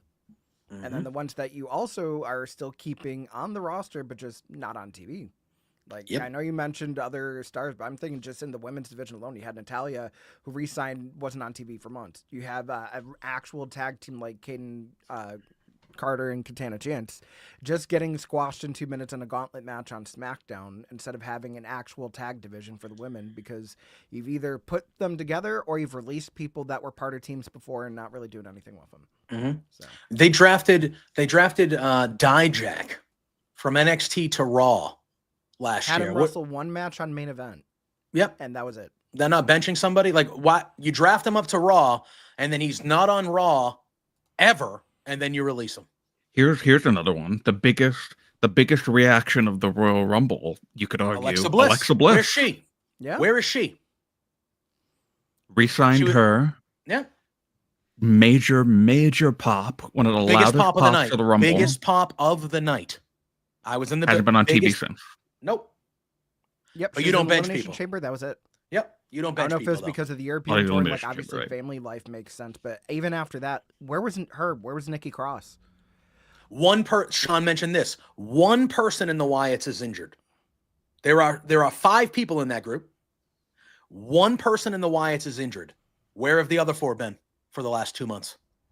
Benched, not being used, because one of the 5 are injured. Or For you the also most have someone part. who's just on TV, not being utilized to the fullest. I mean, Carmelo Hayes, this whole main roster run has completely deflated what he was in NXT. Yep. To go from main eventing last year, Stand and Deliver, not even for the NXT title, to now being in a thrown together tag team with The Miz, not on WrestleMania, and hasn't had a real chance to show out anything other than losing in the King of the Ring tournament. Mm-hmm. Yep. Andrade. Yep. Another one. It's crazy. And the thing that I'm seeing lately, very prevalent, especially on social media, are people within, well, specifically with WWE at least, that I'm seeing, that are like trying to turn their tribalist fans into soldiers on social media to fight off the internet marks. That there's so many comments lately that I've been seeing. The Triple H one from yesterday, which is this huge one, like just be a fan, don't be a critic. That, and I'm seeing like lately there's even people who, like, there was Kylie Ray made a comment last week on Twitter and genuinely calling out a person who made a terrible comment about Jordan Grace. But what they're doing is they're lumping all of the online fans together and saying that we're all bad. Like, every criticism is bad. Every negative thing said is bad. Like, this account says something obviously untrue and stupid that shouldn't be said and shouldn't get any spotlight shown on them. So no comments are good. Yeah, because that's what they do. They find that one comment and then they grab it and they go, "This is what the internet wrestling fan is. This one comment. This is what the internet wrestling fan is. They're not real fans, all of them." And it's like, well, that's one dick that shouldn't have that platform. Like, so, it's just, it is what it is. It is what it is. Yeah. It is. I just wanted to talk about the Nick Khan stuff in general, just because I just thought there was such blatant lies. And, I just felt like it was just an unnecessary thing when the focus, that interview. And again, I credit Bill Simmons for asking those questions, because you're interviewing the guy. You should ask him about AEW. He's the top 3-5 business guy in WWE as far as the hierarchy goes. You should ask him about competition. You should. So those questions were good, but I just thought the answers coming out of Nick Khan were just not like, what are we doing? What are we doing? Just at least be truthful. At least be truthful. It's okay to talk. You want to talk down about them? Fine. But like, don't act like you don't do the things you're giving them shit about doing. You all do the same stuff. Exactly. You all do the same stuff. All right. Housekeeping things. Why don't we talk about the Firmly stuff first, and then we'll let Jose plug his stuff, and then he can give the second announcement. I'll let him announce that. Firmly AEW, at least for next. So the goal here is that we will remain on Thursdays. It will be Firmly. It's going to be Firmly something. We don't know if we're going to stick to Firmly Love Wrestling. We'll figure that out. Okay. But this show next week, at the very least, is going to be Thursday. And we're going to start an hour earlier than usual. We're going to start at 9 a.m. next Thursday. The hope is that that will be the permanent home moving forward. However, I need to, I have not kept it a secret. I am starting a new job next week. I need to finalize what my actual schedule is going to look like. But the goal is Firmly turns into a 1 time a week show. We start at 9 a.m. instead of 10 a.m. on Thursdays. So it gives us a little bit more time, because obviously if we're going to be talking about both WWE and NXT, WWE and AEW together, we're probably going to need a smidge more time. But we're also going to kind of reformat how we do the show. But either way, that's the goal, is Thursdays at 9 a.m. Firmly WWE at this time. At this time, yes. If it ends up being a different day because that's how my schedule works out, that's fine. But whatever day it permanently ends up at, it's going to be a 9 a.m. start, and we're gonna do both as one. That's what's going to be. The aim is for sticking on Thursdays. Firmly AEW, which was the first show we did before. That's all. It started on Sunday, but it's mainly always been on Thursday. So that's the goal, is that Thursday morning still remains like kind of our day here with Firmly. But we'll obviously keep you guys in tune. And if we need to adapt, we will. But next Thursday, 9 a.m., we'll be back reviewing WrestleMania, Raw, talking about AEW Dynamite as well. Like, that will be what we're going to do moving forward. And then obviously, as you guys know, this Saturday, 4 p.m. Eastern, Drew and I will be here on Love Wrestling doing a WrestleMania preview. On Tuesday, we talked about WrestleMania, but we didn't really dive into WrestleMania because we're doing a preview 4 p.m. Eastern Saturday, kind of leading into the pre-show. Do you know that Peacock has blocked out 9 hours per day for WrestleMania? I'm not saying they're going to use those full 9 hours, but if you go to Peacock, got the Andre the Giant Memorial Battle Royal on SmackDown. Yeah, if you go, to they have Peacock, like 3. Isn't there going to be like 3 hour pre-shows? If you go to Peacock on both Saturday and Sunday, there is a 9 hour block that is there for WrestleMania. 9 each day. But anyway, so that's what's going to happen with Firmly. So now we're going to do the normal thing when we leave the shows, is we are going to let our guest, Jose, first of all, thanks for joining us. You were great. Thank you, Jose. Always great. Thanks for hopping on. Our first ever guest here on Firmly AEW. Yeah. Our first ever guest. Plug all your stuff, because you got some big stuff that you've announced earlier this week, late last week. You're doing a ton of stuff this weekend. And then, you can break some news here on Firmly AEW. Yeah, so I mean, a lot has changed since the last time I was on an LWCA show. I'm now officially part of bodyslam.net. So that nice tenure starts tonight at 5:30 Eastern. I'm going to be doing some WrestleMania 41 predictions. I have a whole weekend full of shows, so don't be afraid that you're going to miss me, because you won't. So tonight, 5:30 Eastern at youtube.com/@bodyslamnet. Going to be joined by Astra Pizarro, a familiar face of some friends over here at Love Wrestling CA. Mm-hmm. Also being joined by making the trip over from the UK. You've seen her work with Fightful for AEW All In this past year. Also a huge Strictly Come Dancing commentator and reviewer, Shirley, as well. And wrestling music video maker for The Stars, as well as a play-by-play commentator in North Carolina indie scene. Chris Riddle going to be joining me tonight. Heck yeah. Very nice. Tomorrow at 6:30 Eastern PM, back on Body Slam, I'm doing some stand and deliver predictions with the one and only Ella J, another familiar face to the crew over here at Love Wrestling CA. So what's another podcast over there going to be? Saturday is a double header for me. So after NXT Stand and Deliver, I'll be live on our local establishment with the Taking Over crew there. Astra Pizarro and Ed Fry's talking NXT Stand and Deliver. So excited for that. And then we also have a post show for the first night of WrestleMania already set in stone. LJ joining me once again on Body Slam, as well as Al from the Sunday special on Body Slam. Heck yeah. So, all right. Crew going on there. And then Sunday as well, another post show. We do have the Ophelia Payne legend that you might know. Is this confirmation? This that is confirmation. I do indeed have a beard. More on me as breaking well. news. Yeah, more This is breaking news. confirmation. I have the one and only JPJ, who loves gaming and wrestling, joining myself, Ophelia Payne, Peggy, new members of the Hive as well, joining me on Sunday night for WrestleMania 41's post show for part 2. And then, as if things couldn't get crazier enough, Monday night, because apparently they thought it was a good idea to have everything Easter weekend, 9 p.m. Eastern. Forget the Raw after WrestleMania. Join myself, join Auntie Collins over on our local establishment, recapping the finale of RuPaul's Drag Race Season 17 on the Mother Tuckin' Post Show. It's irreverent. It's hysterical. You got to be there just for the intros alone. Okay. Go ahead, JPJ. And I'm not just saying this because I am because you're here, but like, I'm not just saying this to blow smoke. I don't watch RuPaul's Drag Race. I don't.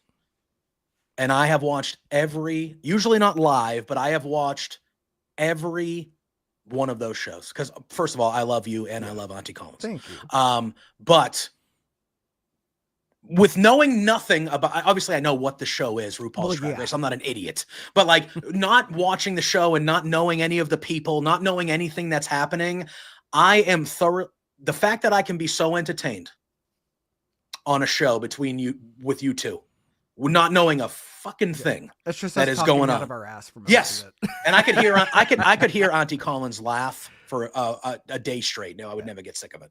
But it just tremendous. I wanted to put you over there because as somebody who listens a lot to that and has no idea what you're talking about 75% of the time, it is so entertaining and I find myself laughing hysterically throughout most of it. So I just wanted to put you over a little bit there. So yep. But and yes, that is not the only announcement. Joining me moving forward on bodyslam.net, I believe there is someone on this episode of Firmly AEW that might be doing some Dynamite post-show coverage with me starting very, very soon on a weekly basis. I think it's one of the bearded fellows, I believe, to the northwest. yes, it is I. It is. So now moving forward, on Body Slam, I will still be doing the Raw Dogs post show on Mondays after Raw for Body Slam that I've been doing for the last couple months. And now, Cassidy had kind of pitched an AEW show to me when I was first getting together with Body Slam. I said, can we hold that off a little bit while I kind of get my stuff under me? But I have a few people I would be very interested in doing that with. And Cassidy was like, yeah, man, just let me know. I reached out to Jose. I was like, you watch AEW like regularly live? Like, how's that feel? Like, I would love to do something regularly with you if we could make it work. And we made it work. Yeah. Yeah. And obviously I got the job kind of right in the middle of the chaos. I think we wanted to have already started at this point, but I think it kind of worked out the way it did kind of perfectly because this is WrestleMania. It is WWE's week. We were able to do this. And I'm like, we can kind of start next week after kind of the chaos of WrestleMania and kind of move. I think we were originally thinking like the Wednesday after Dynamite, where all the mayhem and foolishness happened there, and then it turned out, oh wait, no, I might be able to go to Dynamite in Boston, so let's hold off on this. I had another engagement last night, but I was still able to catch up on the show. So looking like we're starting this week. I believe it's the 23rd. Yes. So next Wednesday, we're still deciding the name, so there'll be a formal announcement with what the name's going to be and all that stuff. But moving forward, starting next week, you can see Jose and I after every single AEW Dynamite over on bodyslam.net doing the post show there, which I'm very, very excited about. So I am as well. Yes, wonderful. It should be a good time. So again, Jose, thank you for joining us again today. Drew, this is where I will pass it over to you for you to promote your stuff, and then I'll do my quick little thing and we'll get on up on you. Yes, you can find me, the underdog, at the Drew Nicholas on Twitter and Blue Sky. Please also follow the Firmly Love Wrestling account of our show, Firmly LW, on Twitter, because we will continue to post. We've been posting a lot of updates on the goings on of Firmly on there and other things with shows. So please go follow there as well. Yes. Absolutely. You know where you can find me, JPJ Loves Gaming, on all social media platforms, including Twitch, where I play a lot of video games over there. Not well, but we have fun. Yeah. So you can follow me there. You know where to find me here. Thursday nights, later on this evening, 8 p.m., the flagship with my man Pluggo. Between Two Beards every Thursday night at 8 p.m. We told you kind of the plan for Firmly moving forward, so you'll be able to catch me hopefully every Thursday morning, but one morning whenever we iron out what it definitely is going to be. But hopefully Thursday morning still at 9 a.m. now for Firmly. And then you got my body slam stuff with Jose after Dynamite starting next week, and with Raw Dogs with Corey and Nick on Mondays after Raw. So that's where you can find me. Appreciate everybody tuning in. Appreciate everybody in the chat today. As always, you guys were awesome. Again, can't thank you enough, Jose, for popping on a rare morning availability for you. Appreciate you taking the time, a couple hours to hang out with us and talk that episode. Any other way. Beauty. All right, guys, we will see you next Thursday, 9 a.m. I mean, you'll see us well before that. We are going to be littered across this wrestling landscape, all three of us in different platforms all weekend. Literally, I don't even have an afternoon. I don't have it multiple times over the next days. It's WrestleMania week. You go big or you go home. It is what it is. So you'll be seeing our faces all over this interwebs and wrestling landscape for the weekend, but you'll see me and Drew next Thursday at 9 a.m. And until then, you all know the drill. Peace out.